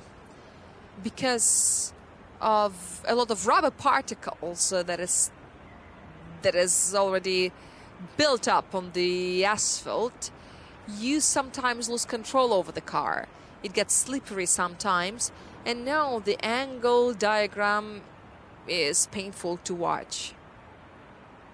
In OZ1, the car fell as deep as 67 degrees, and according to the judge's task, it must be below 55, and the angle was very unstable. It was getting up and then getting down, and I could see that he was just fighting not to get a zero. But you can see how much he missed the OZ. But well, it requires experience. It requires a lot of experience to keep the car in and to take it to the finish. Okay, so these are the spotters. Spotters among us. These are not just spectators. Among spectators, Eduard Gurtsky, Konstantin Arsharov, Nikita and Denis Ponomarev, all of them are there, sitting together so that no one has an advantage in the angle. Yeah, they're sitting all together. They're dancing. Please make sure you use your sunscreen. The sun is very bright there, and Denis is having a blanket on his knees so that they don't get sunburned. And here comes Vladislav Shubadyorov. He's already on the start, waiting for his attempt, and we're waiting for the verdict and for this conviction. Okay, so this is 72. 72, not as bad, not as good as well. This is less than Nikita Shikov. And Nikita Shikov didn't really perform very well. And this is Vladislav Shubadyorov, who is the last of this group. And now it's time to start. Alexei Vishnevsky has been training Vladislav Shubadyorov. And it was very interesting to watch him during the briefing and the guys from Kamaz Masters, because these drivers usually meet in different circumstances. And Alexei Vishnevsky is one of Kamaz Autosport. And Vladislav Shubadyorov is making a transition now at one, and very, very carefully, without crossing the white line, he fills the zone from beginning to end. And then the second zone is very well, and then suddenly, wow, he loses the control. He gets a no-go zone with one wheel. This is -2 points, and he hardly took this car to the finish. After the no-go zone, he also crossed the white line before the finish. Let's see it once again on replay. Let's see it all. This is the initiation. Not the most confident ever. He also ignores the first in a touch and go. The OZ1 is very nice, very scrupulous, very careful, very good. Then touch and go. And OZ2 is also brilliant, but then why did he go that much inward? And then, of course, the car was pushed back on the outside. Judging from all those symptoms, the left rear wheel was outside the track. Let's see how he shifts inward. I think it's too early after touch and go. And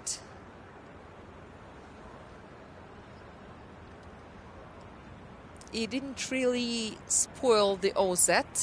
And also very beautiful three-wheel drift in the outside zone number 2. And here I would love to see... Oh, yeah, Drift Dynamics says there was a bad correction, but, well, no, he was on the edge, but he was within the track. He was exactly on the line, was he? Yes, here will be a line penalization, and here he started reducing the angle a little bit too early, so it's better not to seduce the judges, because it may be an uncontrolled finish, and if this is an uncontrolled finish, this is going to be a 0. You're supposed to keep the angle until the end and then reduce it little by little. So this is 77. This is a good one for the first run. And here we come to the second run. Evgeny Losev begins it. And we remind you that his first result was 86.5. But most importantly, he showed that his engine was fit and that his car was intact, which means that this is time to go out there and meet Roman Tivadar and tell him that the competitor has come, even though Roman Tivadar has another attempt as well, but he's got 96 points. This is going to be hard to improve. Oh, two-step initiation. This is not the best you can see, unfortunately. And then he goes a long touch and go 1, and this is also at 1. He collects it. Then transition very well, very rudely. The last transition here, one wheel is outside, and he stabilizes the car with a handbrake. And I cannot judge whether there was an inner touch and go or not. I want to believe that there was, even though it looks like there wasn't. It doesn't really matter that much. I just hope that Evgeny Losev is enjoying his car. I can tell it from his actions. I can feel it. The dopamine, the serotonin level, I wish it was also measured somehow, because then I think it would be very high. But I don't think Evgeny Losev will be very satisfied with his run. He's very... he tends to self-criticism quite a lot. And you can tell that this... after so many years driving a Mark, you know it very well. And Supra is a beautiful platform, and Evgeny likes it. It was very good for his style. But here, there are still a lot of parameters to adjust, and there are still a lot of things to correct. And this is a very, very old body. Very old one. It has been through lots of things. And a new body are very different. It makes the car behave very differently. A soft body is good. Why they don't put the frames in the winter drift? Because it keeps your car more flexible. But some people still put it on because they want to survive. But this is what the winter drifters say. Without the frame, they say the car is more flexible and it makes the grip stronger. The same can be done in karting. The frame hardness can improve your grip, and it can also change and influence the agility of the car. Dmitry Yermokhin looks very happy. The judges requested for a replay because they doubted the inner touch and go. They didn't know how well it was done, how well it was performed.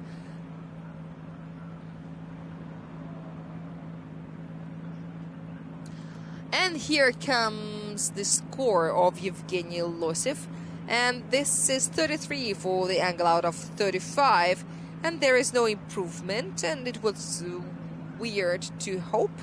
But 85 points for the second run is still a very good result, at least that's what I think. And 81 for Dmitry Yermokhin is too little, obviously. So this is time to pull yourself together and to get more points. Dmitry Yermokhin from Starter Stars iMall Nissan Silver S15 1.5 GZ GDE 3.0 liters 800 horsepower. And now Dmitry Yermokhin unleashes all the horses and he runs to the initiation point. And here he misses the no-go zone, thankfully, but he flies along the edge of the track. The second transition and one wheel is outside. He knows that one, unfortunately, once again, he loses one more wheel. I wonder whether this is 2 fines or 1. And the last touch and go. And here I have no doubts whatsoever. And 1 correction before the finish. Not good as well.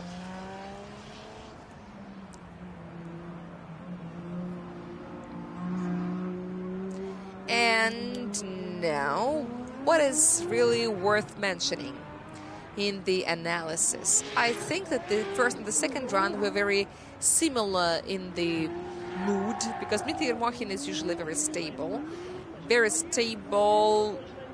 in his character. But in the line, he can do some changes, some variations. But these 2 runs are still very similar, with the only difference in the corrections. In the second run they were less, but he crossed the lines several times.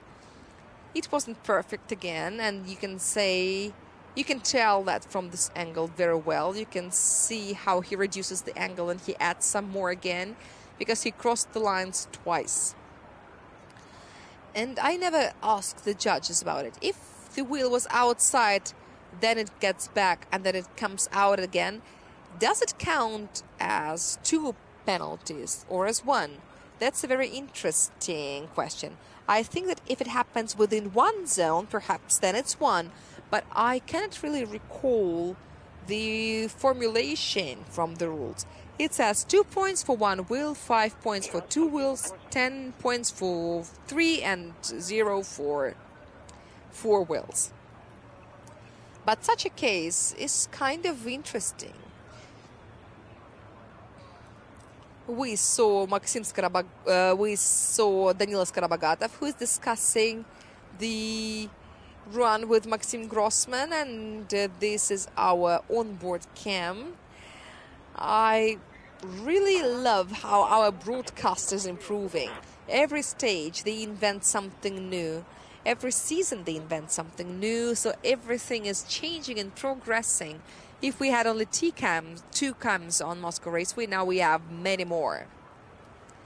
And this is really great. We love it, and we also love to see the spectators. Isn't it too windy out there, guys? I hope you don't feel cold. And I really worry about our spectators, because in such weather you can easily get sunburned, because it's windy, so you don't feel hot, but the ultraviolet is still there and you don't feel getting sunburned and overheated. So please stay hydrated, wear sunscreen, wear hats. And oh, look at this parachute jumper. I hope this is not the pilot of that aircraft.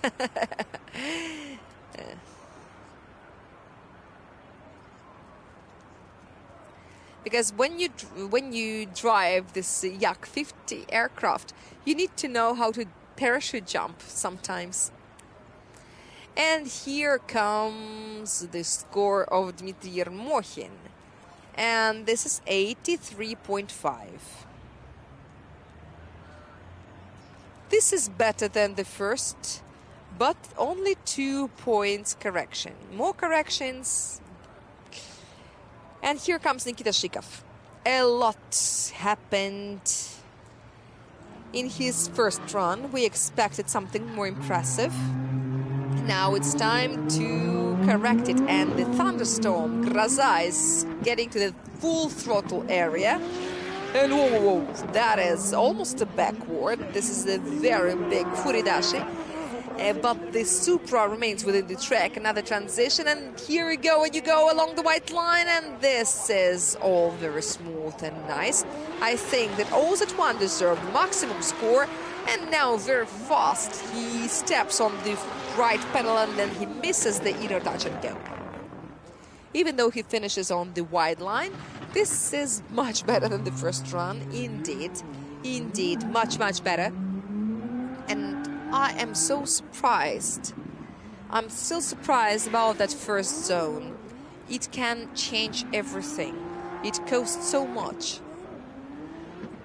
No outsides this time. More stable angles, sharper angles, better fluidity, better commitment, and what else can be said? Yes, and he presses the gas so early.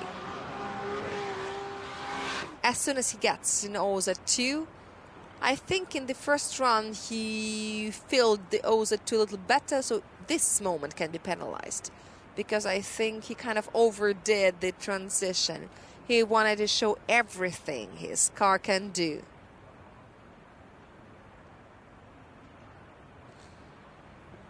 Even though 82 degrees was the 40 degree. This is the optical illusion. You think that there was a backward, but there wasn't. Yes, last year, Evgeny Losev showed us exactly what a backward is. It was just crazy. But it was an entertainment challenge.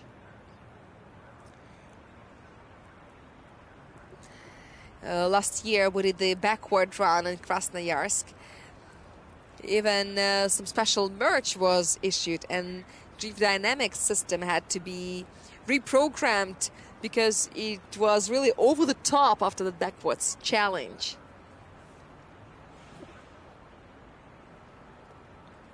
It was 130 degrees, an unprecedented value. Okay, Nikita Shikov has 82, quite a lot of deductions. So, first of all, this is more than 73. This is 9 points better, but this is not 90. And this is a guy who has got more than 90 in his record book. He represents Takayama Forward Auto. His car is very well adjusted, and you can say that he is still working on improvements. He knows that only sky is the limit. And this is a very nice initiation, very nice and sharp transition. And he remained within the track. He looked as though he was about to cross it, but he didn't. And he continues filling one zone after another, brilliantly, perfectly. Oh, no! Of course, this is a zero, but you know, zeros also feel different. This zero is cool in a way, because firstly, this is the second run after a great first one. And secondly, it was because of the commitment. Roman is...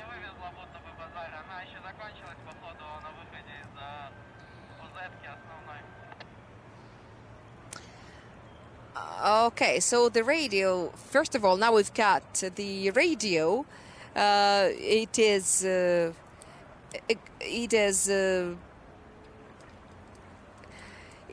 was a radio message from Takayama Forward Auto. This is because of the tires. The spotter says just the tire couldn't take it. It was too much.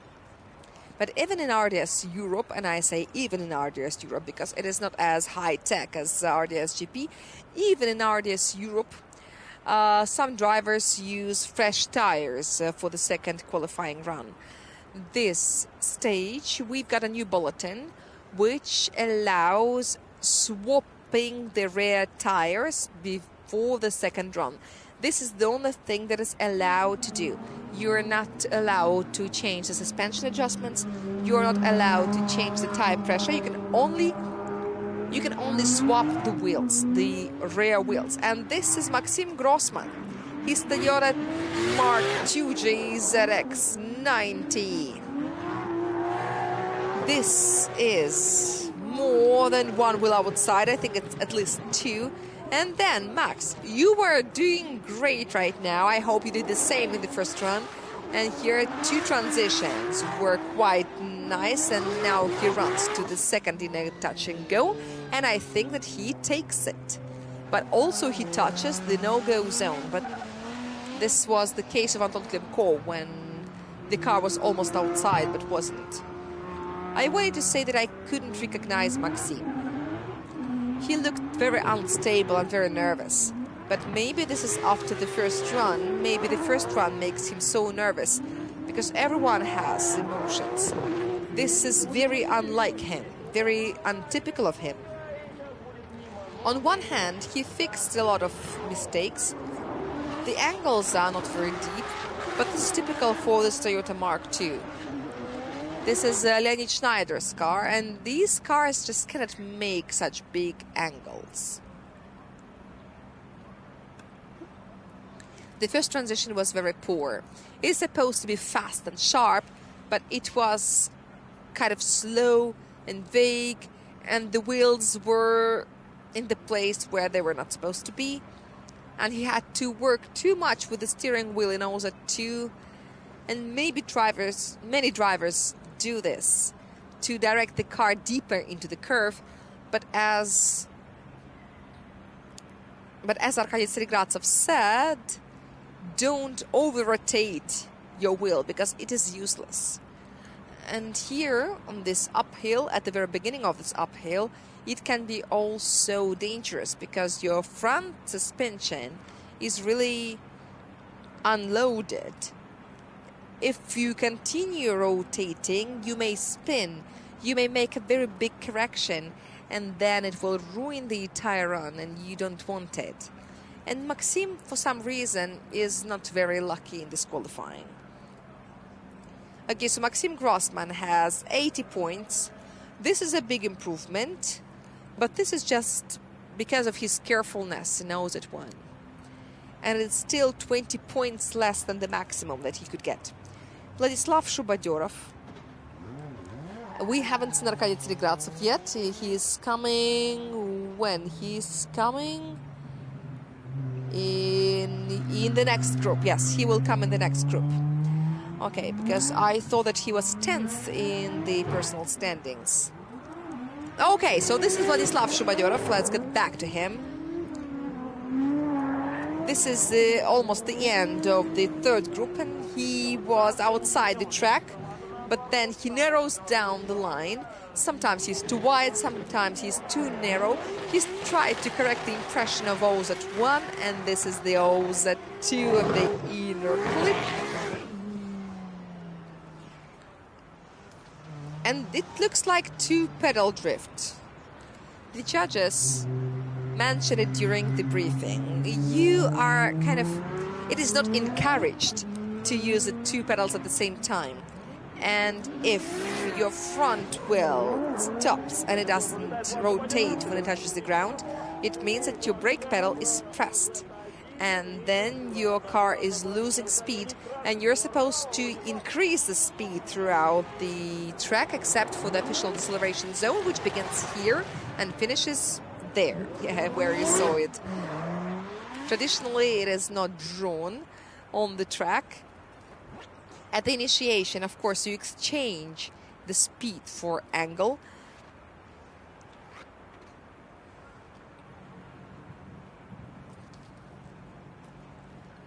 And if the speed is lost too much because of the deep angle, then of course the chaser is having a lot of trouble because he may collide into the leader.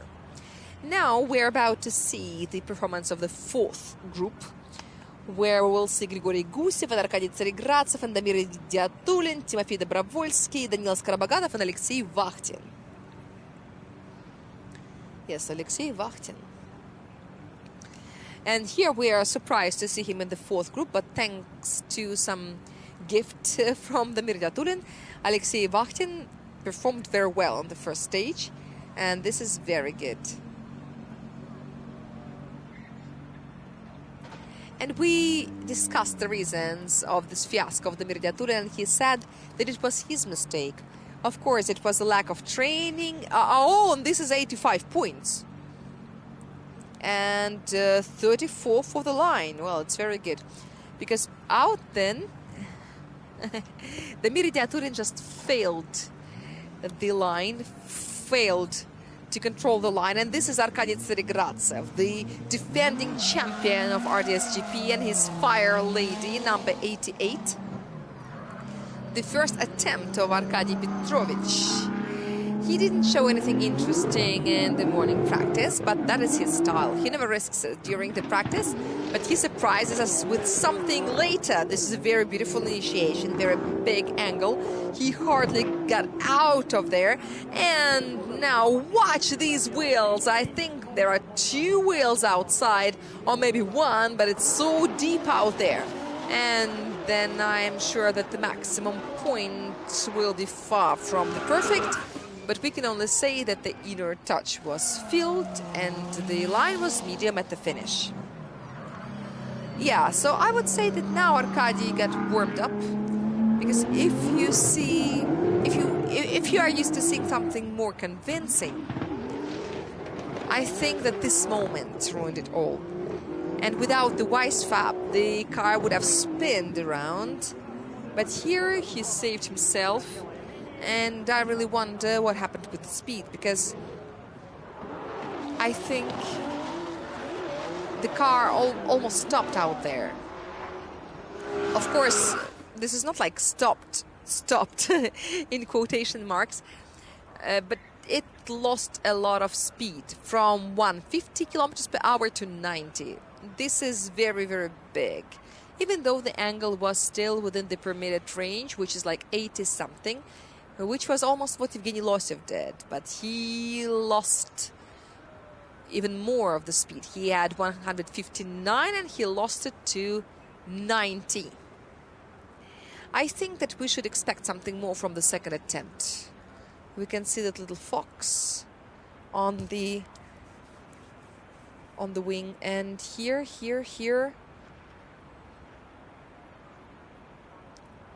I don't know what it meant.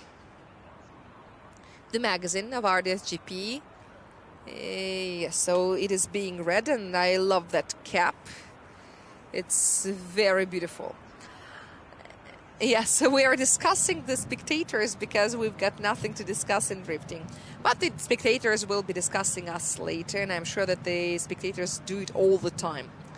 And I think Timofey Dobrovolsky is preparing for the start, and Arkady Tsaregradsev, nevertheless, has got 86.5, but there is a small disclaimer. We evaluate the drivers based on our expectations and the previous merits of the judges. And criticizing rookies is quite a logical thing, because the rookies often fail it, but Arkady Tsaregradsev is a defending champion, so we expect much more from him. This is Timofey Dobrovolsky, who was a sensation of the first stage. I think that we didn't really expect such a confident debut from this driver of Takayama forward order, but now he misses the inner touch and go. Then with the correction, he fills the outside clip and too narrow at the exit, and then transition touch and go 2, and another in offset, and I think that he also touched the white line with his rear wheel, and he ignores the second inside touch. Let's watch the replay, and here we will see how he gains speed from this moment. This is Sylvia's 15, and it flies by the inner touch and go, then makes a correction to get in outside touch and go number 1, and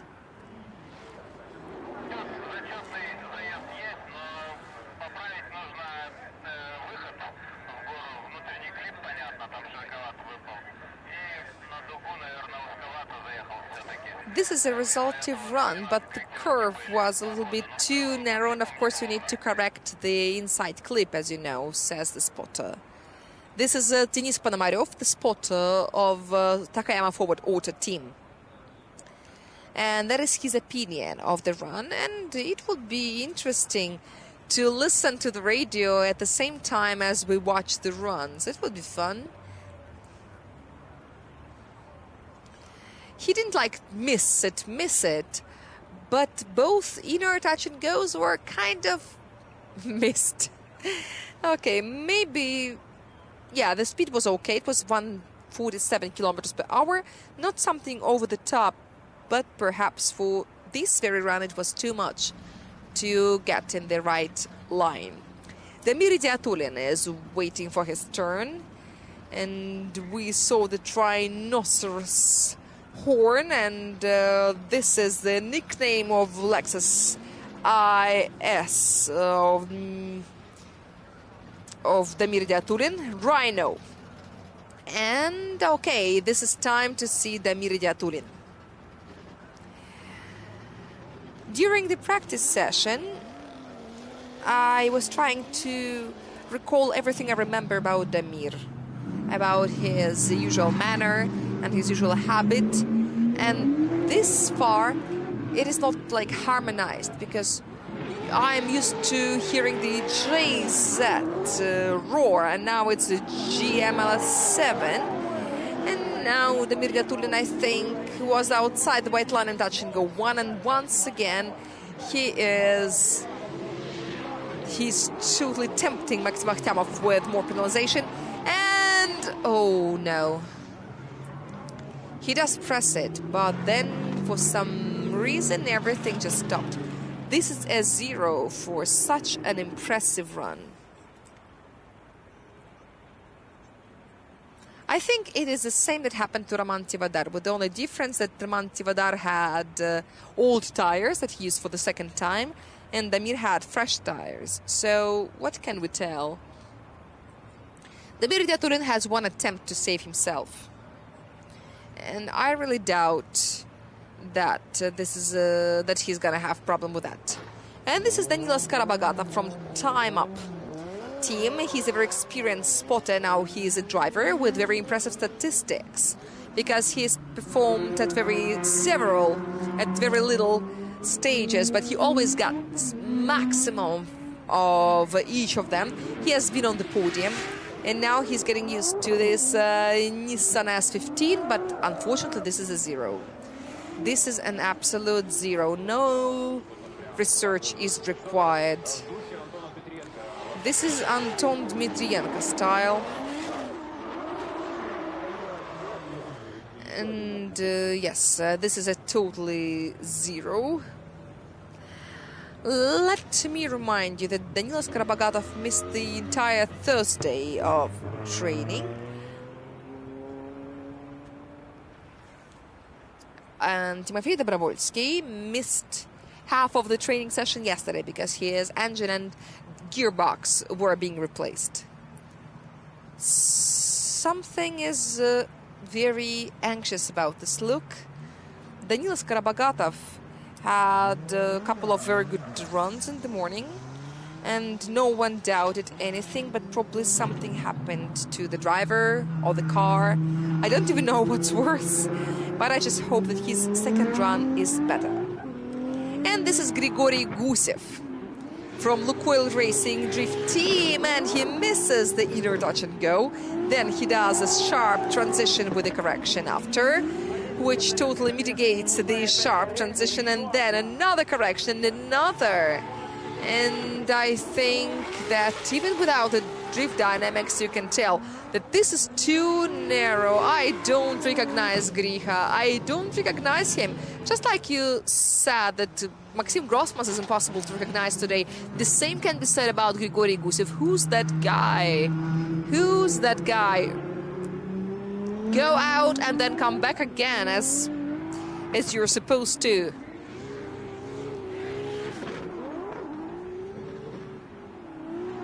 This is aggressive. This is smoky. But this is like all the actions were kind of wrong. They were all awkward.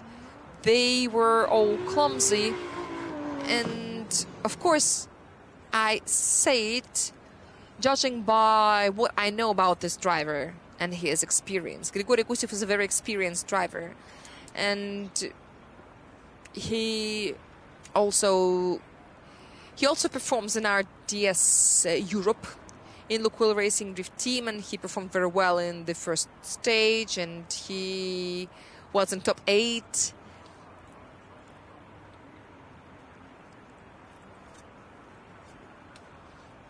But the gaps between the teams on the podium was very small, but they got a podium.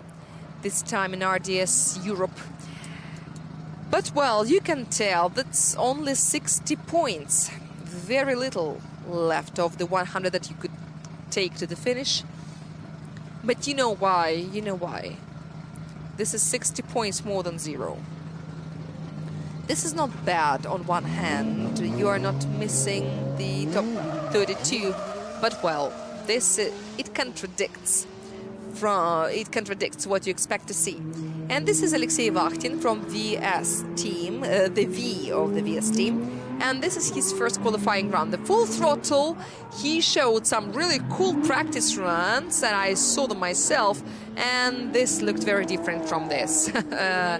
He misses everything. He misses no-go zone. He misses touch and go. He misses OZ. Everyone has nerves. This is what I say every time. Here he takes the touch and go, then he does a transition, and at least take it to the finish, please. And yes, he does. Okay. Almost without any drifting angle, he takes the finish. So I think that he will get to top 32, but the result is a big question. Once you get into this finishing curve, this is so much stress for a car. But Alexei Vakhtin is usually very expressive, a very dramatic angles, dramatic curves. Sometimes they're even excessive. I once asked Alexei, why do you do that? And he said, because it's cool, because my car can do that, because my car can handle these angles, so why not? Because it looks cool. Sometimes it reduces the speed, sometimes it makes the line a little less accurate, but it looks awesome, doesn't it? This time he got in absolutely wrong places. But, well, it was very, very wrong. It was so wrong. It was so wrong that it's almost opposite to what he was supposed to do. This is not the angle competition. The angles matter, but it's not only about the angles. Here you're supposed to fulfill the judge's task, and this is not it. Now Maxim Akhtyamov requests another replay because he's got questions. I wonder which questions he's got. I think he will take out his calculator and make all the deductions. Let me remind you that we've got 35 for the line, 35 for the angle, and 30 for the style. The style score is divided by 2, 50 points for fluidity and 15 for commitment. Commitment is about the aggression and expressiveness, and fluidity is about the accuracy of transition and the furidashi. So this is the score. It is 68. So I don't see a catastrophe out there. Because in the second part of his run, he kind of corrected it, but at the beginning, he looked very nervous, and it made me feel nervous as well. So the second attempt for this group, and Arkady Tseregratsev starts it. He's got 86.5 points already, which means that there are some mistakes for Arkady Tseregratsev to correct if he wants to get to the 90-plus club, where we can't wait to see him. This initiation is not the most aggressive ever. Then the transition was stabilized with the handbrake. Another transition, it is smoother, just like the judge's task requires. He remains within the track, and then he goes wider. And the second outside clipping zone, and then he takes off to this touch and go and finishes the run. Now this is correct finishing line, closer to the left edge of the track. So this looked more convincing than the previous run. I think Arkady woke up after his first run. And once again, I draw your attention to the suspension of Arkady Tseregratsev. It is absolutely parallel to the ground. And this is very interesting how the car body is moving on that suspension. The first OZ is very expensive, remember, and this is very close to perfection. We will see it on the graph, and I think that the judges are doing the same right now. There was some correction, and the angle fell from 52 to 43, then it grew to 56 again. But this is what I say for you not to be surprised if Anton Novikov doesn't give Arkady the maximum score. And here in this part of the track, after O's at 2, you could tell that he had to work the steering wheel indeed. And this didn't really change the angle. Generally, you can see how he uses the steering to direct the car first to the inner touch and go and then to the finishing line. You see, this car is so new and shining because this car is only one stage old. Grigory Gusev is on the starting line. We're waiting for the score, and I have the feeling that it is coming very soon. Okay, 35 for the line, but 33 for the angle. This is how much one correction can mean. 95 points. So this is the correction. This is correction that actually prevented Arkady Tseregradzev from moving Roman Tivadar down the rating. And now the top of the protocol is coming up, and Grigory Gusev has to fix it somehow, to rehabilitate himself. And the director of Lukoil Racing is watching him, and everyone is watching him. Everyone is expecting Grigory Gusev to fix the previous run. We want to see a better score, and here comes the run in for the second attempt, and this is the Furidashi. He picks everything, he feels everything. Oh, but there was a little bit too much of angle, and the transition OZ at 1 is not good, so he hardly reaches the OZ. He only gets the last element of the Adidas. Then the second outside clip is not very good. The inner touch and go 2 is filled properly, and the finish. Okay, so generally it's better. I can suggest that Grigory Gusev just doesn't like this track. He doesn't like the Nring because it is kind of working wrong for him. Sometimes it happens. It started well, then in touch and go the angle was like cosmic, and then it fell to almost a 0. He went too narrow in the first zone, and then it wasn't very hard. This is what we saw. I think that all the drivers have learned how to do this part of the track. Yes, the efficiency of Grigory Gusev leaves much to be desired. Only 25% of the score was taken by him. His best result was in 2022. He was 11th. And this was the only time when he got to top 16 on this track. He is just not good at the Nring. Maybe this is the reason.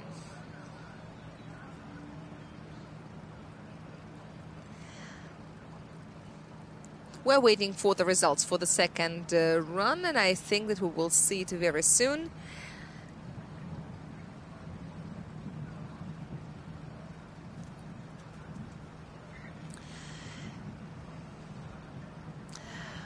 In fact, we understand that the most important thing is just to show any result right now.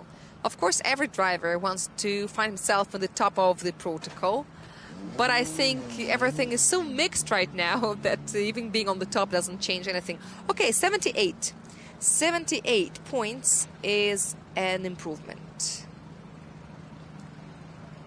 He has never had this score in the qualifying here on this track before. Alexei Vakhtin is coming up.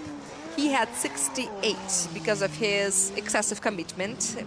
The commitment was over the top, but all the other parameters were not. And now this Alteza is coming up. The driver represents VS team, the town of Leninsk-Kuznetsky, and this is the full throttle area, and this is much better than previous time. And now he just needs to keep this much better to the very finish.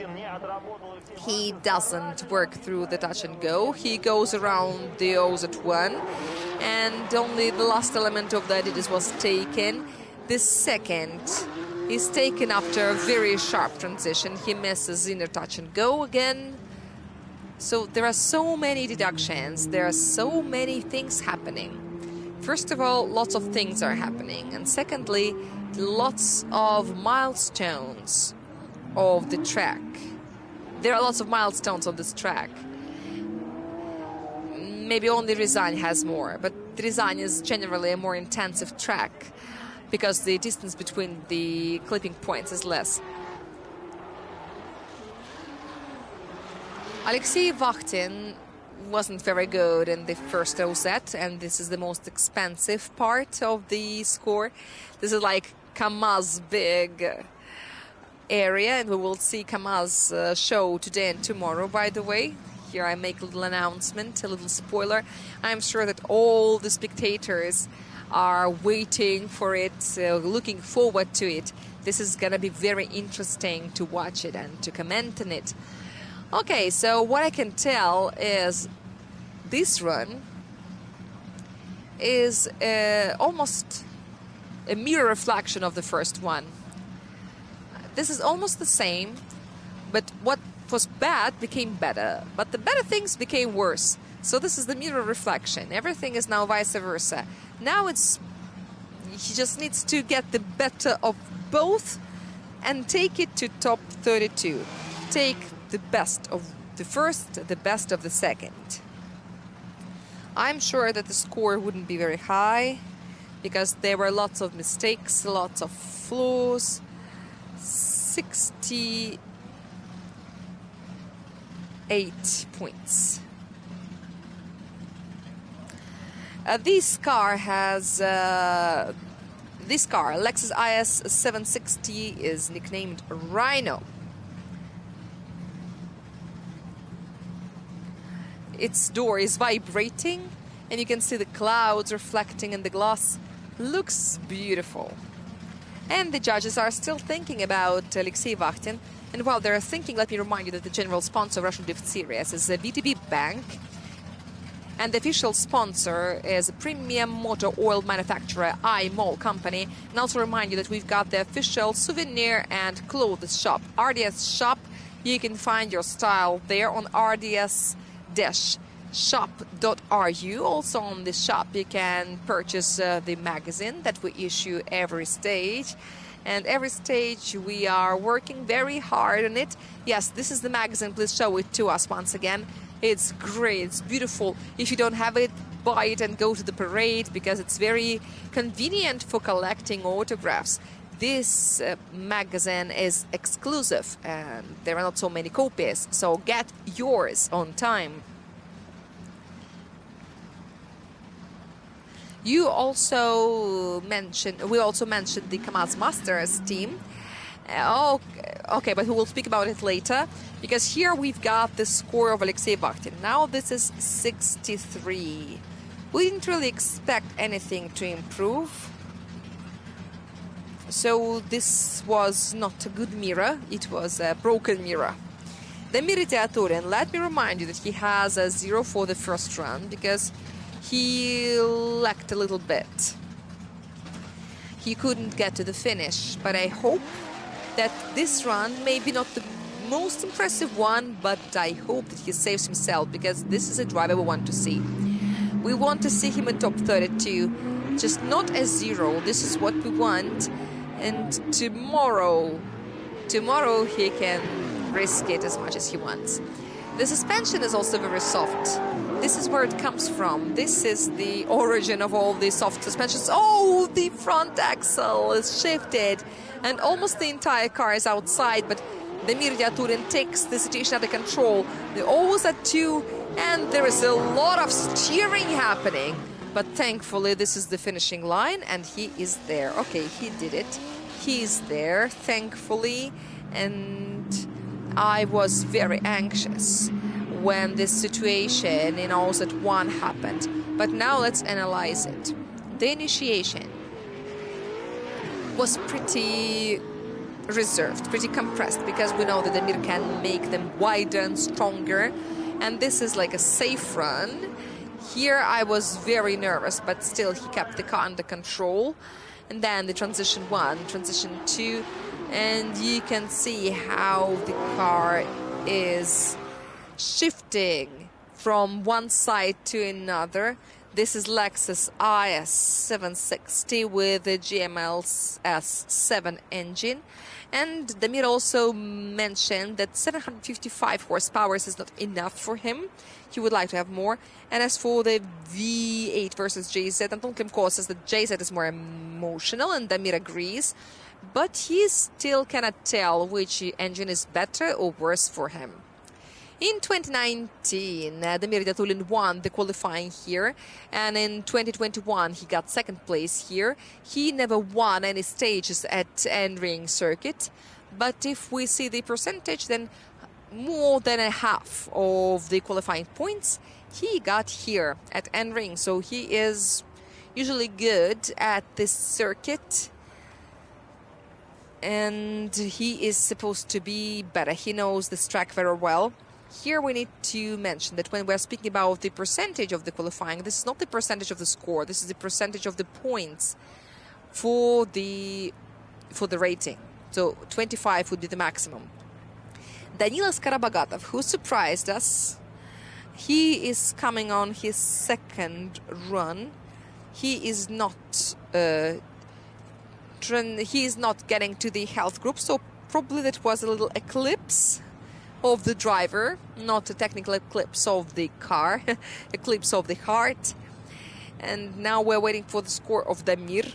We're watching one replay after another. This is outside touch and outside zone, then the inner touch and go. Okay, so perhaps here the judges want to see how many wheels were outside. Plus there was a correction. Well, the transitions are Damir's brand mark. A lot of aggression, but the result isn't always impressive.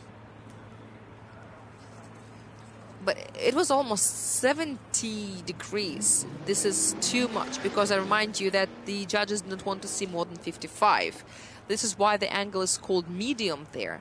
After that, there was a severe correction, and then the angle was gradually reduced to 50, and 31 points is very generous of Anton Novikov, and 83.5 points is the ultimate result of Damir Datulin. I don't know where exactly he will be standing in the final rating, because the leaders of the personal standings are still coming. We still haven't seen them. And now here's another self-save session. Danilas Karabagatov and his Silvia S15 Fera.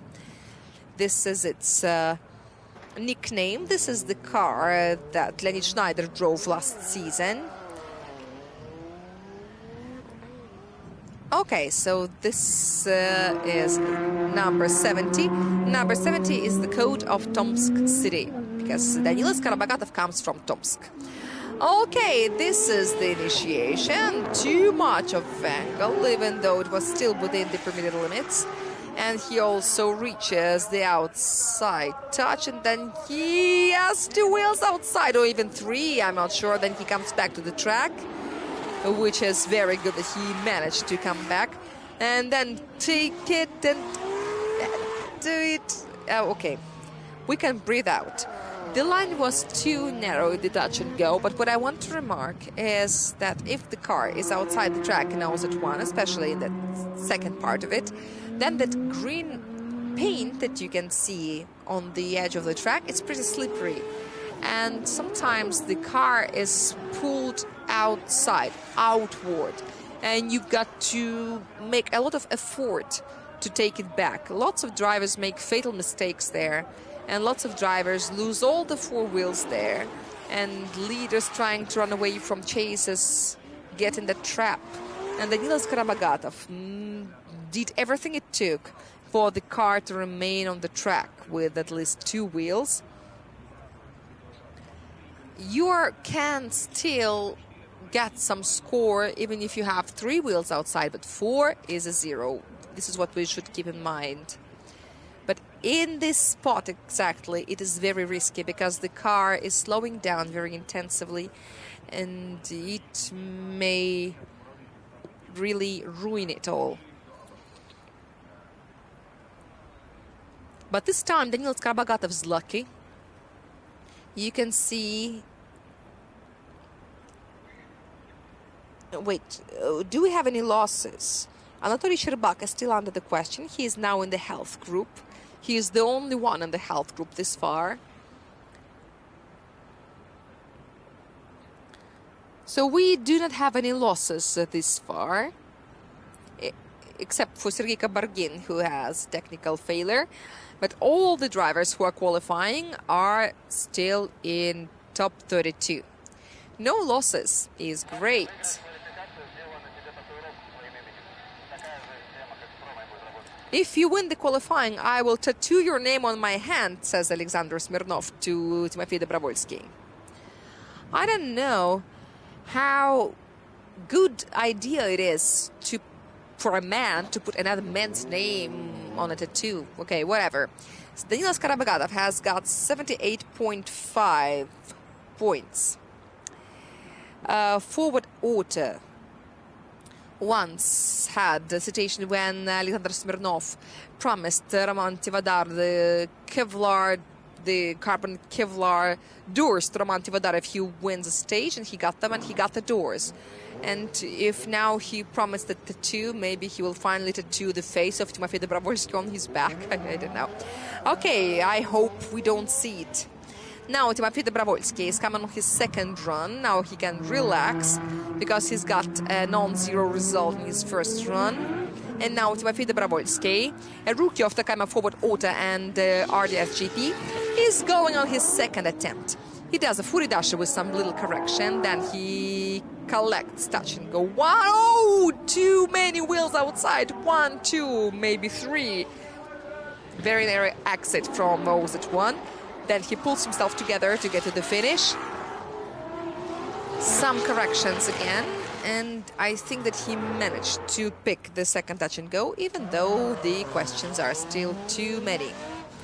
Too many questions, but we've got more answers, or at least enough answers to all of them, because we can see that there are some improvements. He's got gorgeous discs, by the way. Is it for the luck? Like a mascot. Oh no, this time it was much worse. I think they were 3 wheels outside, but the judges will tell us. They're very sharp transition, very sharp and very abrupt. Here in this part, the Silvia behaves the same. It looks like the Silvias are not very good for Moscow Raceway. But for Nring, they are quite good.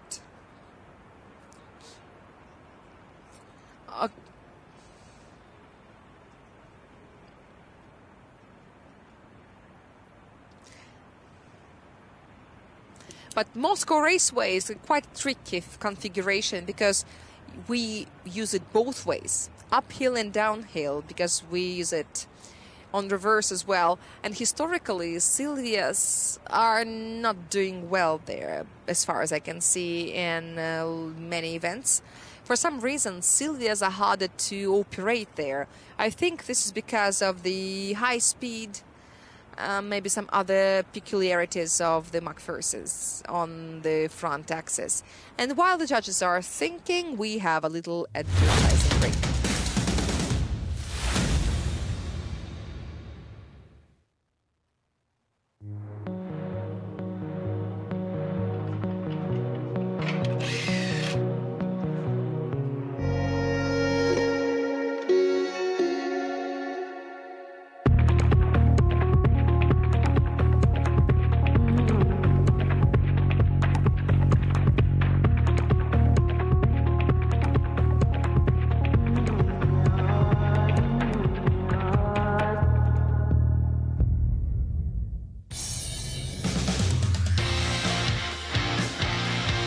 Если радио, то максимум. You know I can't help these, cause they know they can never touch these. So baby, let me talk my shit, or I might just throw another fit.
Мечкова – это один из самых сложных треков.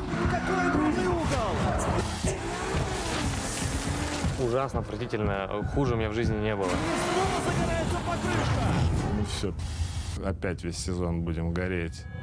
В автоспорте важно верить в молодых. Что, понравилось вам? И разворачивается Дамир! Надо побеждать. Я в себя верю сильно.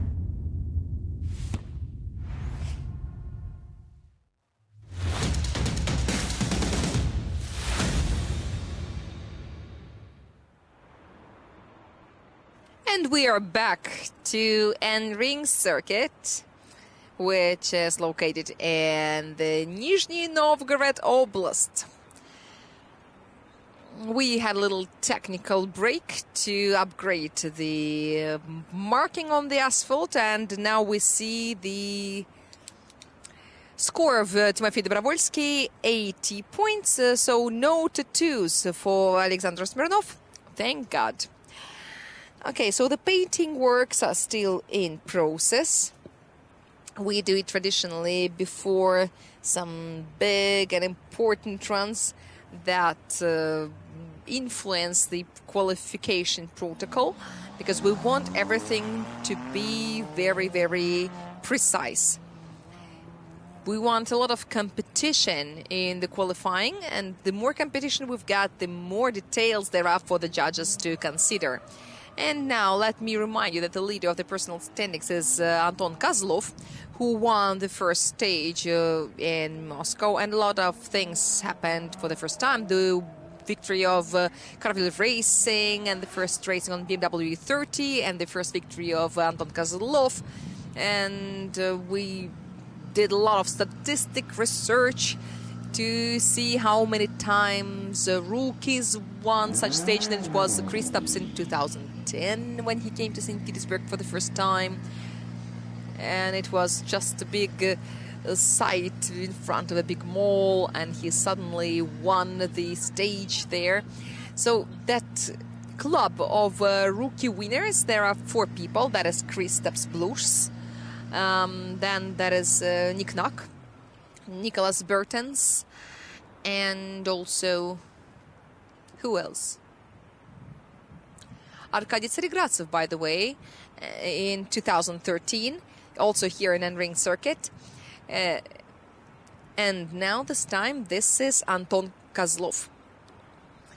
We should also mention that Namoto Suinaga almost joined that club, who is a very, very famous Japanese driver, a legend.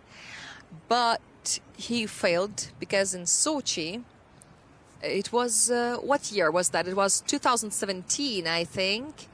It is hard to recall. But that was a double stage in Sochi, when during one weekend we did 2 stages in a row. And Namoto Suinaga was a rookie in RDS GP on... That was the first year of GP. On the first day he was a rookie, and on the second day he was like not a rookie anymore because it was another stage, and he won it. So he won his second stage. He was technically a rookie because it was his first season, but not his first stage ever. And it was extremely intense because lots of things happened, those night races, and it was really, really intense and very hard. And emotionally, it was very hard, and it was very, very emotional. Namoto Suinaga versus Fyodor Vorobyov, and oh, such crazy things were happening on the stands. It's impossible to express, and the darkness, and the spectators shouting, and it was magical, magical. And everyone, like, we all breathed in unison. We all breathed together. There was so much emotion, and it was unforgettable experience. It almost made you want to cry to see how much the audience can support their favorite drivers. And this is Leonid Schneider. This is his second full season in RDS GP. His first one was in Forward Auto, that was last year, and Leonid made a good collection of trophies, and he helped his team, contributed to the victory of his team to win 2022, and he stood on the podium several times. It was a very interesting final versus Damir Datulin at ADM Raceway, and Nring for Leonid Schneider last year wasn't very good. He was 24th for technical purposes, and it was because Leonid Schneider slowed down too much. At the finish, and Nikolai Garkovenko just had nowhere to go, and he almost pierced that car, but finally it was discovered not to be that fatal, as Anatoly Cherbak and Georgy Chevchanin resigned. It was the last resign in the history of RDSGP when we decided that it was enough, because it was getting too dangerous, because we had traumas and big crashes. So now the resigned fans can go there to see RDS Europe stages. We've got 2.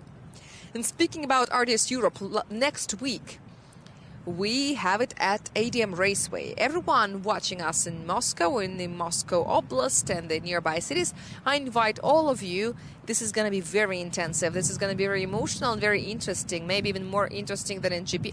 Well, I wouldn't say it is very emotional, but of course RDS GP is kind of higher level. But there are some RDS GP drivers on non-GP vehicles, and the age range is very big. Some drivers are over 50, and some of them are like school students. So it's very interesting to see such young participants competing with the older ones, and everyone have the same passion.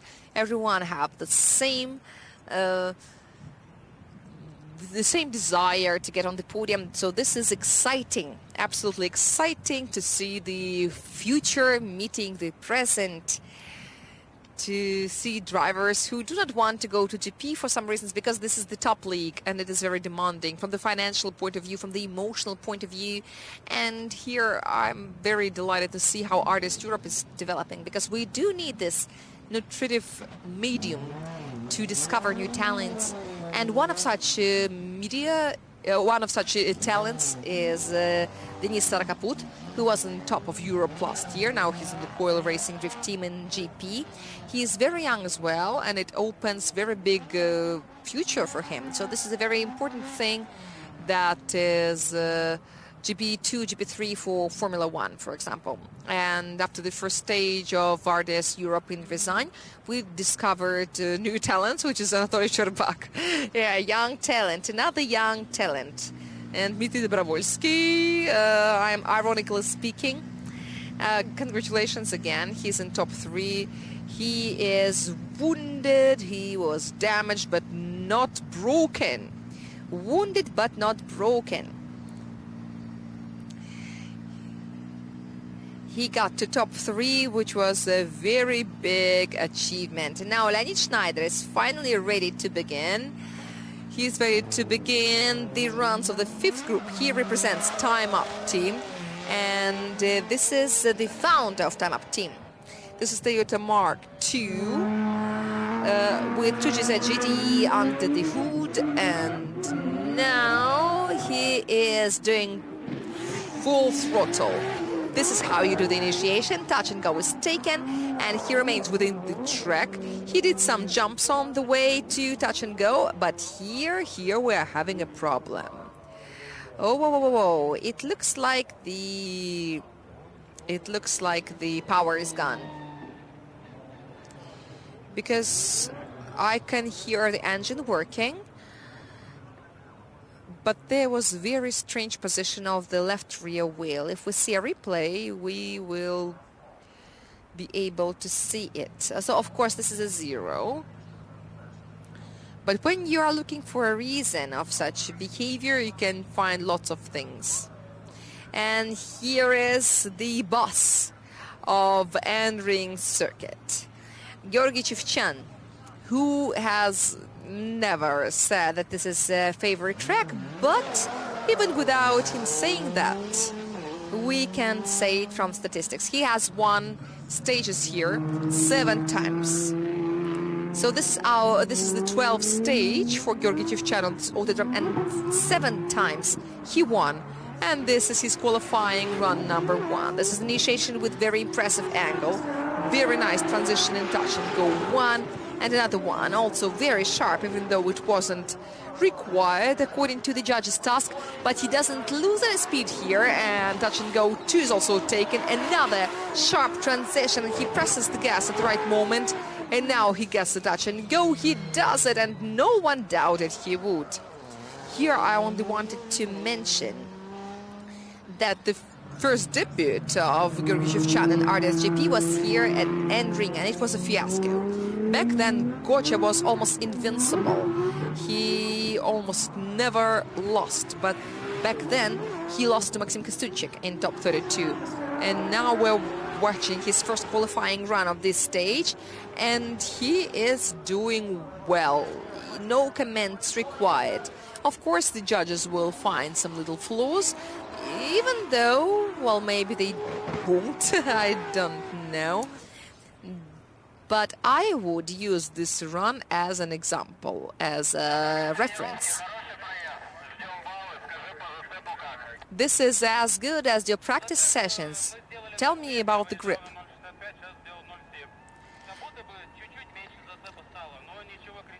On 0.7, the grip is slightly slower, but nothing critical. I tried to make the transition smooth enough.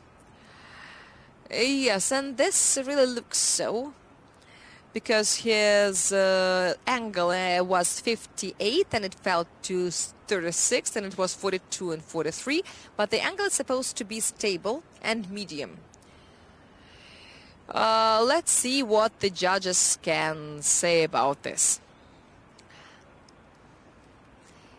Gotcha is absolutely right as he evaluates his own achievements. As for the transition in touch and go 2, it looks like nothing sharp was required, but the score is generally good.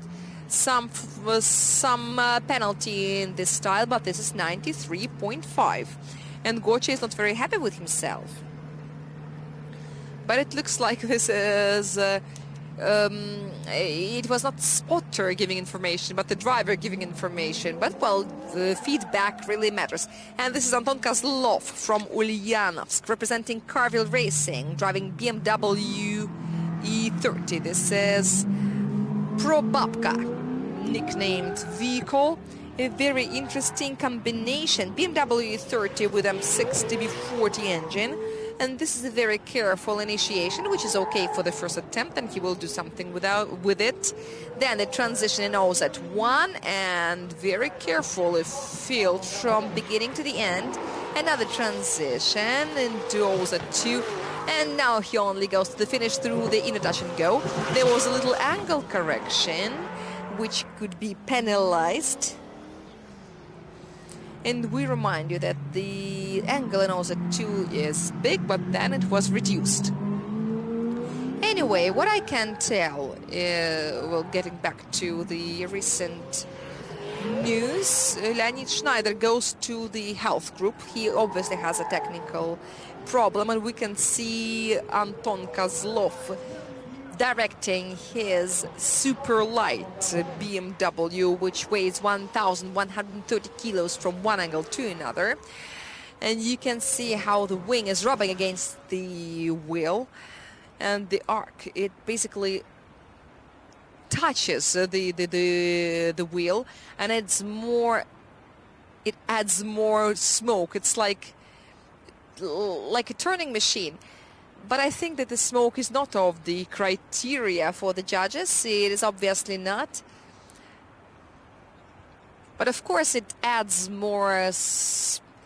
It makes the race look more spectacular for the audience, of course, and we like watching it when it's smoky. Sometimes it can be used for the judges to see when the wheels are rotating or not. But it looks like he was using both pedals at the same time when he was directing his car inward. And therefore, this is what we could see. We could see the correction that we heard so much about. In the last sector, the entire diagram looks kind of zigzaggy, which means that it's far from the perfection, but we didn't really expect a 100% 100 score run, even though the Meridiaturin has proven to us that it is possible. And now this is Charles Ng, who was in the final with Anton Kozlov. And oh, did you see the line? It's 35 degrees and this is 95 points. This is really, really good. Congratulations to Anton Kozlov. This is not 100, but 95 is really awesome, because I think he pressed the brake in the last curve, which the judges told the drivers not to do. Anton Kozlov did it many times. We saw it in Nardia's Europe, and he is champion of that series. And we saw it in his rookie stage on Moscow Raceway. This is Charles on flanker F. A very nice combination of flank with VR38 DTT. And now he's late with entering OZ1, Charlie. This is not what we expected from you. Then he does a careful transition in touch and go 2. Then he works through OZ2. He uses the steering to shift his car outward, and he makes a nice and convincing finish. It looks like there is some insecurity. Charles Ng has a very big experience of circuit racing, and he is very, very confident on board the car. It looked like he was making a safe run, because it makes sense. This is the first run, why risk it? And it looks like something went slightly wrong for him, judging by how late he got in OZ1. You could see how much active he was. You could tell it from the movement of the front wheel after OZ1. It was fun to watch.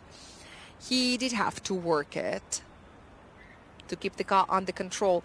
And now here on replay you can see that he was really trying to keep the front axle. It almost got out of control, but Charles is strong, and with his very well skilled actions he managed to direct the car to the correct line. Apart from this big circuit racing experience, he's also vice champion of Russian Drift Series. At the initiation, the angle was 59 degrees, which is exactly as much as the judges require. Compared to Roman Tivadar, he had 76, which was too much. Okay, you can tell that Charles Ng is content. Well, this is not a fiasco. This is not a loss. But as Andrei Arshavin, a famous footballer, said, well, your mistakes are your problems. Okay, this is 85.5 points, and I'm sure that the second run will be more interesting, because this is where you can risk it. Andrei Astapov from Lukoil Racing Drift Team with his Lexus, he's preparing. He looked kind of funny during the morning practice. I think that there was some search for the right track. And now you can see that he started drifting a little bit too early, but I hope it doesn't prevent him from making a nice line. And now he's moving forward, working through touch and go 1, and now Zutwan is under the wheels, and he's working very well. Now the transition, and he's within the track, and now he will probably lose some points for missing the last inside touch and go. I'm sure that he's gonna be penalized. And that is the game. Generally the run was very cheerful. It looked very lively and vibrant. I would tell you that it's not worse than what Charles did. As far as the angle is concerned, I really liked it here. he didn't add more angle before the transition. No corrections. That is good because when you add more angle before the transition to touch and go to, makes a big mistake, which causes quite a big penalization, which no one wants. The judges do not really want to deduct these points, but they have to do it because that's what their job is about. This is their task. This is their function. As yesterday we spoke with Anton Novikov, and I asked why they changed back in their racing outfit, wearing the Vega Drift Team uniform, and what they said was that they find it harder to wear the judge's outfit. This is why they prefer to dress as drivers. Yeah, once you change your uniform, you feel different. This is interesting how our life is organized and how much such little things can change our mood. So this is 82 points for Andreas Stapov. This is not really far from Charles. And now, do we have anyone who hasn't done their first run in this group? No. The first run is done. Leonid Schneider goes to the health group together with Anatoly Sherbak. This is going to be group number 6. We've got a special provision in the regulations which says that even without going to your first run, you can transfer to the health group if you need more time to work on your car, but then you will lose one attempt. This is why, if your car can move in any way, the driver will do his best to get a non-zero result. But neither Leonid nor Anatoly managed to do that. And now, since they've got nothing to lose, they can request to be transferred to the health group, which is group number 6. And since everyone has done their first attempt already, we can say that this 6th group will have only 2 participants with 2 runs. I don't know who's going to come first or second. It's not regulated, but the most important thing is that each of them will have 1 attempt to save themselves. And now Georgy Chivchan will try to overpass Roman Tivadar, his teammate, who is still a leader of the qualifying. Gocha has 93.5 points, and he has already formulated what he needs to do. He needs to make a more stable OZ1, which costs 10 points both for the line and for the angle.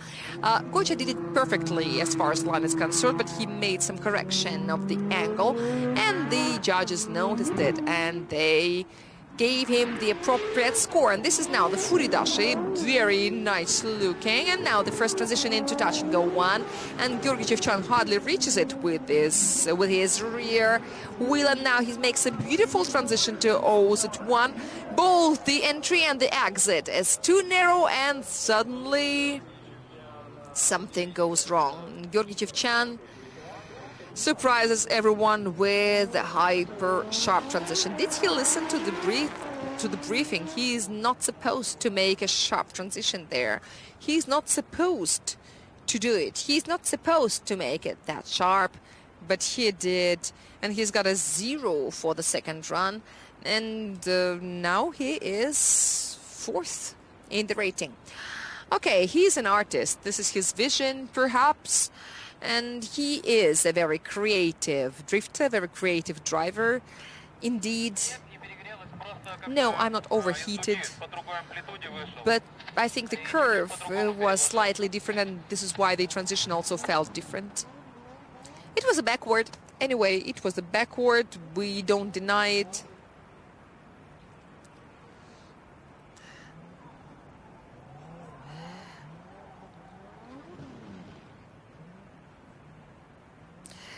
And now Anton Kozlov is sharing the first place with Arkady Tsaregradzev, because Arkady Tsaregradzev already has 1 attempt, which is 86.5. Anton Kozlov still has a chance to improve his result and maybe move Roman Tivadar lower in the rating. Let's see what he does. And this is the last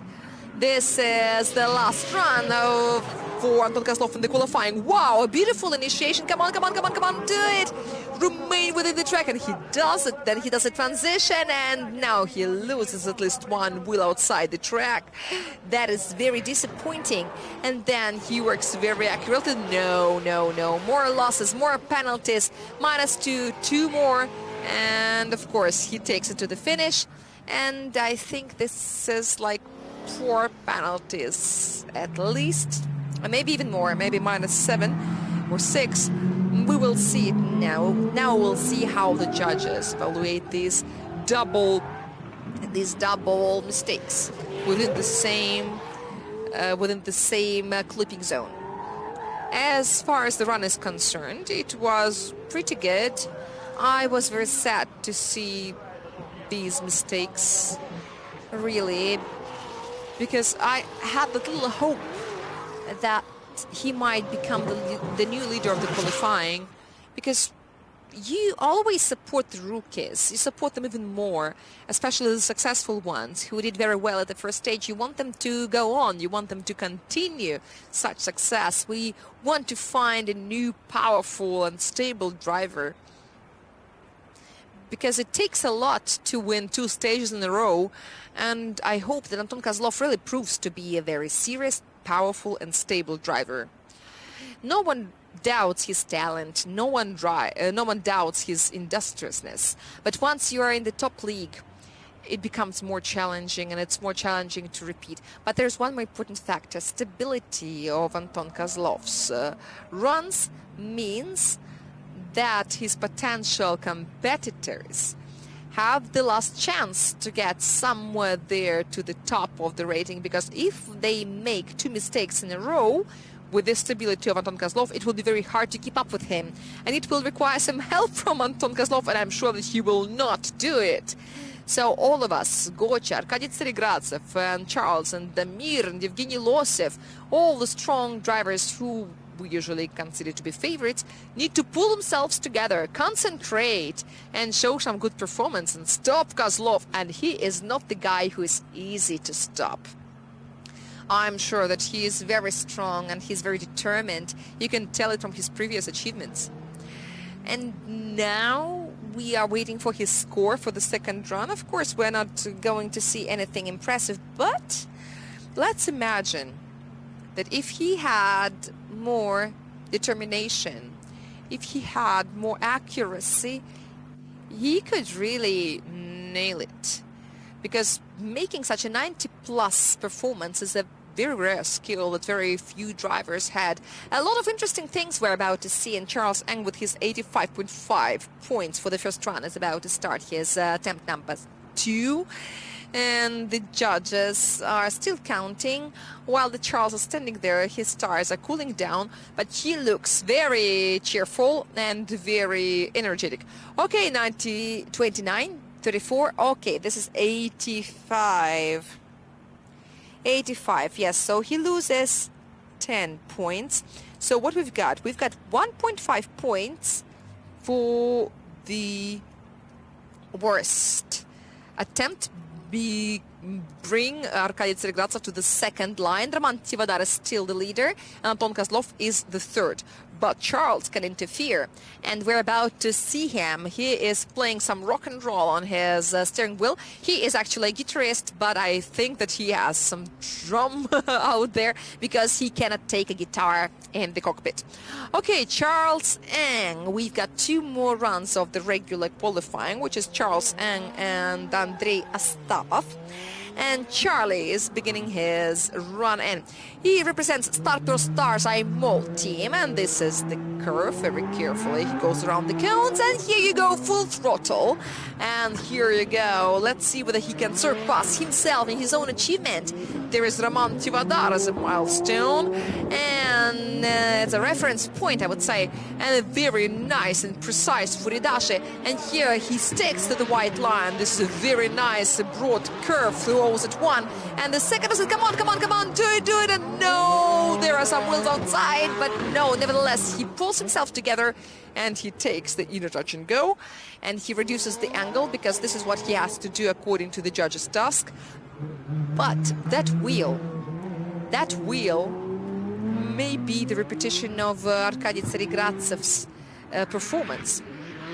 It is very hard. It is very hard to pull himself together in that touch and go before the finish. This is really very impressive. This is the flanker scale. The flanker scale totally. Because I don't see any other explanation of this miracle. And also very good and very concentrated work of the driver. That was 83 degrees.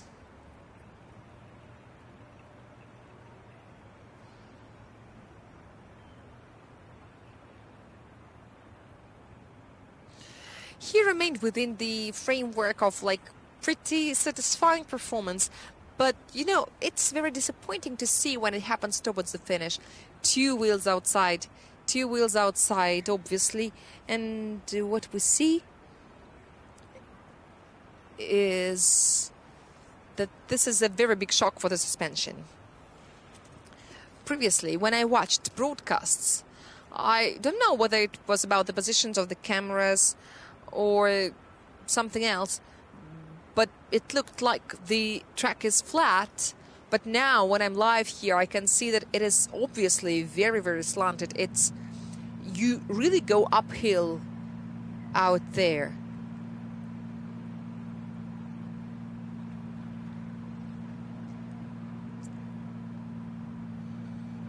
And this is the score. This is the score, Charles, and this is 77.5. Yeah, no improvement whatsoever. Sorry, Charlie.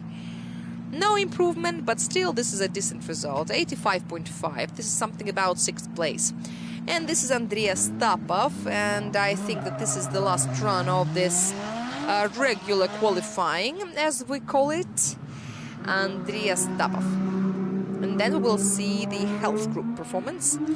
This is a different life. 2 self-save sessions.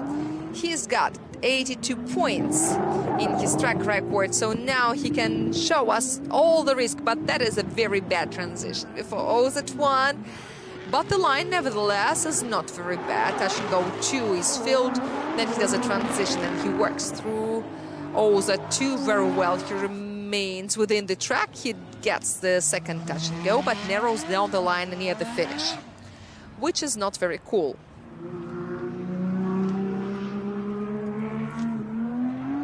And we're waiting for the results, and we're comparing the two results. At first, everything was the same, everything was identical. Here, the problems began. He entered the first zone too late. And as for the rest, it was, it was pretty similar to the first run. He almost repeated it, even the corrections. The inner touch and go, he filled it in the second run, and he didn't in the first. All the rest was very, very similar, which means that Andrei Astapov is a stable driver, first of all. And I'm not surprised to see that, because Andrei Astapov joined RDS-GP in 2016 in Rязань, and before he drifted for several more years and competed. So he's had 36 stages, and 9 of them he got to top 8. 6 times he was in top 4, and once he was on the podium in top 3, and it was last year at Moscow Raceway at the second stage when they had to climb uphill instead of going downhill. 34, 21, 34, and this is a total of 89. Yeah, this is a serious improvement, and he suddenly gets out of that category where he was. That is a very big success. That there are lots of drivers who have like 82, 83, and now he finally jumps up to top 6 or something, but this is very approximate. It's hard to evaluate because being 6th is not a by-run thing, because we've got 3 by-run places. That is Roman Tivadar, Arkady Tsaregratsev and Anton Kozlov this far. And we've got 3 drivers who either selves or not. And we will see. Leonid Schneider, is he there in the starting zone? It is hard to tell. But now now we can see him. He's out there. And there was also an interesting moment when he also requested to come to the pre-start to do some adjustment. I don't know whether it was permitted or not, but obviously he had some technical problems with the car. And Anatoly is obviously preparing for the for the tomorrow's weather. Or maybe he wants to keep his mom cool that he's wearing the hat. Okay, so the white seal S15, number 57, is starting. This is a very important run for Anatoly Sherbak, because now he is going to determine his future destiny, whether he goes to top 32 or not. The first transition, one wheel outside, and this far this is still okay, and then also at one, and again he cannot stick to the track, and touch and go two, yes, check, and the moment of truth, a very big angle, but you've got to keep going. Anatoly Sherbak gets the inner touch and go two. Congratulations, Anatoly, you are in top 32. But as far as the score is concerned, I still do not know, but the judges will tell us.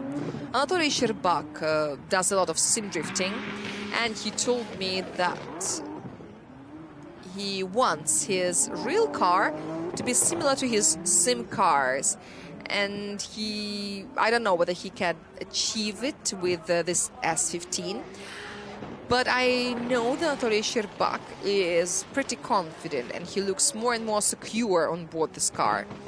Unfortunately, he hasn't had much practice lately because lots of things have been happening.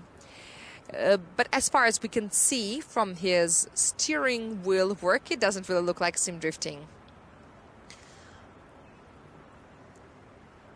It's 900 degrees maximum for sim drifting. I don't know how similar it is, and simulators can be different, because we remember Roman Kondratenko, who is the champion of Belarus, who did the same, but he was trying to design a special steering wheel that looks like a Formula One steering wheel, and he also put the handbrake drive on the tree. So lots of high-tech things, and he won the Belarus championship, and he still continues competing. He is making a lot of innovation with the handbrakes. Okay, this is 80. So Anatoly Sherbak is 19th in the current edition of the protocol, and now the last self-save session. Leonid Schneider from Time Up Team. The city of Krasnoyarsk, Toyota Mark 290, number 7. And now let's support Leonid, because he needs our support right now. I hope that he doesn't let us down.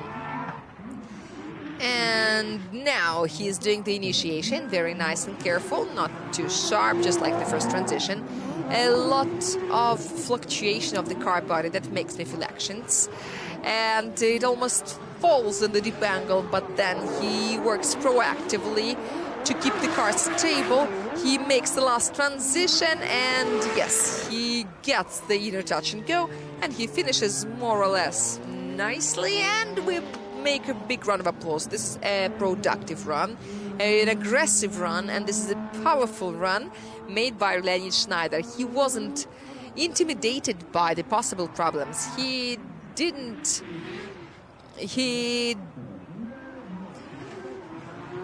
lose his spirits, and you can see that he really made it beautiful.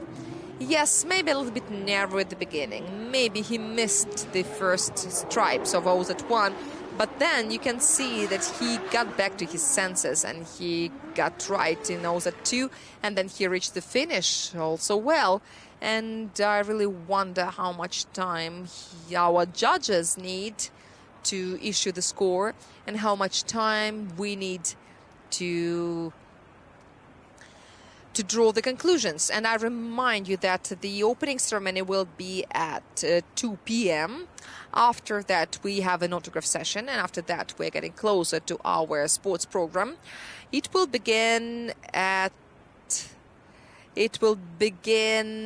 with the performance of Kamaz Masters, with the decorated drivers of this team. They are going to drive 2 big KAMAZ trucks on different configurations, and they will show us a full-scale heat. They will do solo runs, and they will do a tandem run, and our judges will also warm up with their brain, and they will score these runs.